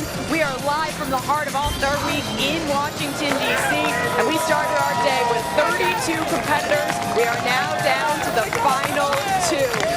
Alexa here alongside with me is 9-time All-Star Fred Lynn, and we have our amazing content creators, Fuzzy and Shelfy. And guys, the fact that this day has gone basically as we have scripted it, it's like a movie. It's been incredible having the highs and the lows and watching these competitors. What's your biggest takeaway from this afternoon? I would say the biggest takeaway is the fact that, again, they're kids. Anyone can do this. It's not about power. It's not about having the most perfect technique, the batting gloves. They don't actually have batting gloves, the coolest shoes, anything like that. Anyone can come and have some fun and just kill it. Yeah, it's been an absolute blast. And I must say, these two, though, they have showed out. They've gotten used to the game. And it seems like every time they step in there for their next round, they're dominating. Big shout out to our hardware, which is powered by HTC Vive Pro on Alienware computers. Nicely done there. And yeah, here is the final bracket. We are checking out how the day went along. We started off being excited about Old Man and Alex took that matchup. Black Attack advanced, beating Luke, who was the highest scorer out of the bracket. But it was cool to see Black Attack, a little bit of an underdog there, advance to that round. But here is the final matchup. We've got Coop taking on Chuck, and the winner is going to go home with 4 tickets to the All-Star Game and an amazing trophy customized by Tiffany and presented by Fred Lynn. So we are excited for that. That is coming up here in just a few short moments after our championship round. As we are getting set here, look at that gorgeous trophy. Fred, you're going to be handing it to the winner. I mean, are you going to be able to let go of it? You know, I don't think I've ever won anything that looks as good as that. All right, guys, competition level is going to be high in this final round. What are we expecting? I'm expecting 2 very high scores, probably down to the wire. It's going to be extremely exciting. What do you think the deal breaker is? Do you think it's a multiplier, or do you think it's a guy, you know, using the entire field? How do you think it ends up coming down to the wire? It could end up just coming down to a clutch swing at the very end. Multipliers are probably going to play a role. Both of them more than likely are going to hit one. They've been hitting them the entire tournament. It just may come down to timing. I think the time is going to play a factor. I think the nerves are going to settle down and they're going to be a little bit more anxious. They're hyped up. They're kids. They have a ton of energy to spend. But again, everyone's watching now. It's not just 18 kids anymore or 32 kids. It's just them two. We'll see what they can do in the clutch. Yeah, we started the day with 32 competitors and we had whittled it all the way down to 2. Coop and Chuck, who is going to be our winner? We are going to find out in a mere moment here. We got Coop here, by the way, rocking the pina hair. This hair, I'm telling you, is epic. I love it. It's blonde and it's kind of it's all over the place. So he's pacing. He's thinking. Yeah, he's ready to go. Stop thinking, Coop. He's ready to go. Thinking. He wants to play right now. He wants to hit right now. He's anxious. Let's get on with it. He said, give me that headset, give me my bat, let me go win myself some 4 tickets to the All-Star Game. All right, here we go. They're putting their headsets on, getting any sort of final instruction. So we get to figure out who we will crown the winner here. We got Chuck getting a little bit of advice here about what exactly he should do, so we're excited. Everything about them is opposite. Blonde hair to brunette, righty to lefty, batting gloves to no batting gloves. This is going to be something that we haven't seen yet before, so we're excited. The most important thing, which is the theme of this entire week, it's American versus national. We have a national jersey versus an American jersey. Could not have worked out any better. Maybe this is a little bit of foreshadowing as to who wins the All-Star Game. Ooh, I don't know about that. I guess that means I'm cheering for Chuck. Uh-oh. I got Coop on my side. I got mini Josh Hamilton. This is Harper. There we go. Let's do it. All right, we go. This is going to be a slugfest. Yeah, it's pretty incredible. Here we go, ladies and gentlemen, the championship match. It is Coop versus Chuck. Here we go. First swing of the day. Chuck is taking it deep. Is he going to get the 5 times on the first dead center field? He didn't quite get it out, but he did get points because he kept it fair. Coop was a little bit early on that swing. That ball's definitely going to get out. All right, give us a little bit. Left center field. Did not get out. To nothing. Come on, Coop, you got this, man. Coop just hit his first home run. That's going to give him the lead. All right, so currently Coop is on a 2 home run streak. No? Chuck has 2. I'm sorry. Both competitors have 1 home run. Chuck must have. He's keeping the ball in play. That's the biggest thing. Again, you get points for distance. Definitely. This is going to come down to the wire. Chuck is ahead by 500 points right now with 50 seconds left on the clock. Coop is going to have some catching up to do. He's going to keep that fair. Can we keep it. Stay in play. Lean. Okay, that's gonna go foul. Chuck just extended his lead. He's got 2,100 points now. 40 seconds to go. Chuck looks like he's gonna hit another one. Chuck out of here. Chuck. 2,600 points for Chuck. He's got Coop by 600 right now. I'm sorry, 2,600 to 2,000 with 30 seconds to go. Chuck and Coop both have 3 home runs. Looks like Chuck's going for his 4th. Right, not the highest scoring game that we've seen so far, but definitely competitive. Chuck super is close. 3,200 points. His dad, his family's going crazy right now. 15 seconds left on the clock, but about 2 swings left. Yeah, they're separated by 400 points, which is 1 home run. This is going to be tough. Chuck's going to have to move. Wow, Coop took the lead for just a split second, but then Chuck hit another home run, so now he's out by 500 points. The final swing. Alex, did he get it out? Coop takes the lead. He hit it. Coop took the lead. Coop took the lead. He came back. Did he win? Chuck on his final swing. We thought he came back. Chuck on his final swing wins the tournament. That was crazy. 6 home runs to 6 home runs. It was the distance that played in that one. Congratulations, Chuck. What a victory. Chuck goes ahead and takes this one. Well done. He is going to be our first ever Home Run Derby VR champion. He's got his whole family in there jumping around. Fred, what's the best thing you saw from that round? You know, these guys were a little nervous at the beginning. You could see the nerves, and you know, they were hitting the balls a little bit too low, a little too bit pull, and then they started to settle in, and Chuck obviously settled in better than Coop. Unbelievable sportsmanship from Chuck and Coop. A big congratulations to Coop, by the way, who advanced all the way to the finals. Unbelievable job by Coop as well, but Chuck is our champion. Chuck, oh my goodness, get on over here, buddy. We are so excited. Man, let him go, buddy. Buddy. Nice. All right, so first, let's just start off with take a deep breath. How you feeling? Good. Congratulations, man. What a round. What was going through your mind? Not much. That's why you won. Where's your confidence level at right now? No idea. High? Yeah. I would say high after winning that round. Pretty nicely done, and it was pretty incredible. The fact that you were able, let's take a look at your round right here, guys. Let's talk about this round and what he did made him so successful. We can see that Chuck was coming in huge right here. He was hitting balls to left field, right field, center field. No matter where you hit it, it was going for a home run. Fred, what did you think about this round? You know what? It got down to nerves at the beginning, I think. Both guys are a little bit nervous, but this young man right here, he settled in and hit the furthest ball. Chuck, congratulations. Fred Lynn, the 9-time All-Star, presenting you with your Home Run Derby VR Championship trophy. Congratulations. Thank you. Fred, anything you'd like to say to this young man? Chuck, that was well done, young man. I know there's a lot of pressure. I know you're saying I wasn't nervous and stuff. We were nervous for you, but you came through in the clutch. Congratulations. Absolutely, a fantastic round. You, my friend, are going to go to the All-Star game. How's that sound? Good. What are you going to take with you? My father, my uncle, and my friend. And who are you most excited to see there at the All-Star game? Bryce Harper. Bryce Harper, that sounds pretty good. I love that you got the Mets sleeve on, yet you're excited to see Bryce Harper. Plus, you've got the All-Star hair. Can we go ahead and turn your head to the side and show this All-Star game hair? This guy is 100% ready to go here to the All-Star game, and you absolutely did it by winning, and the star, that's right, by winning this Derby. Congratulations, our first ever Home Run Derby VR champion. It has been absolutely amazing. This whole weekend has been fantastic. Thank you to all the fans for participating in the Home Run Derby VR here at FanFest as well as Play Ball, and thank you to all for watching us here on the live stream. For Fred Lynn, Buzzy, and Shelfy, I'm Alexa Dat. Congratulations again to Chuck, and thank you guys. We'll see you next time.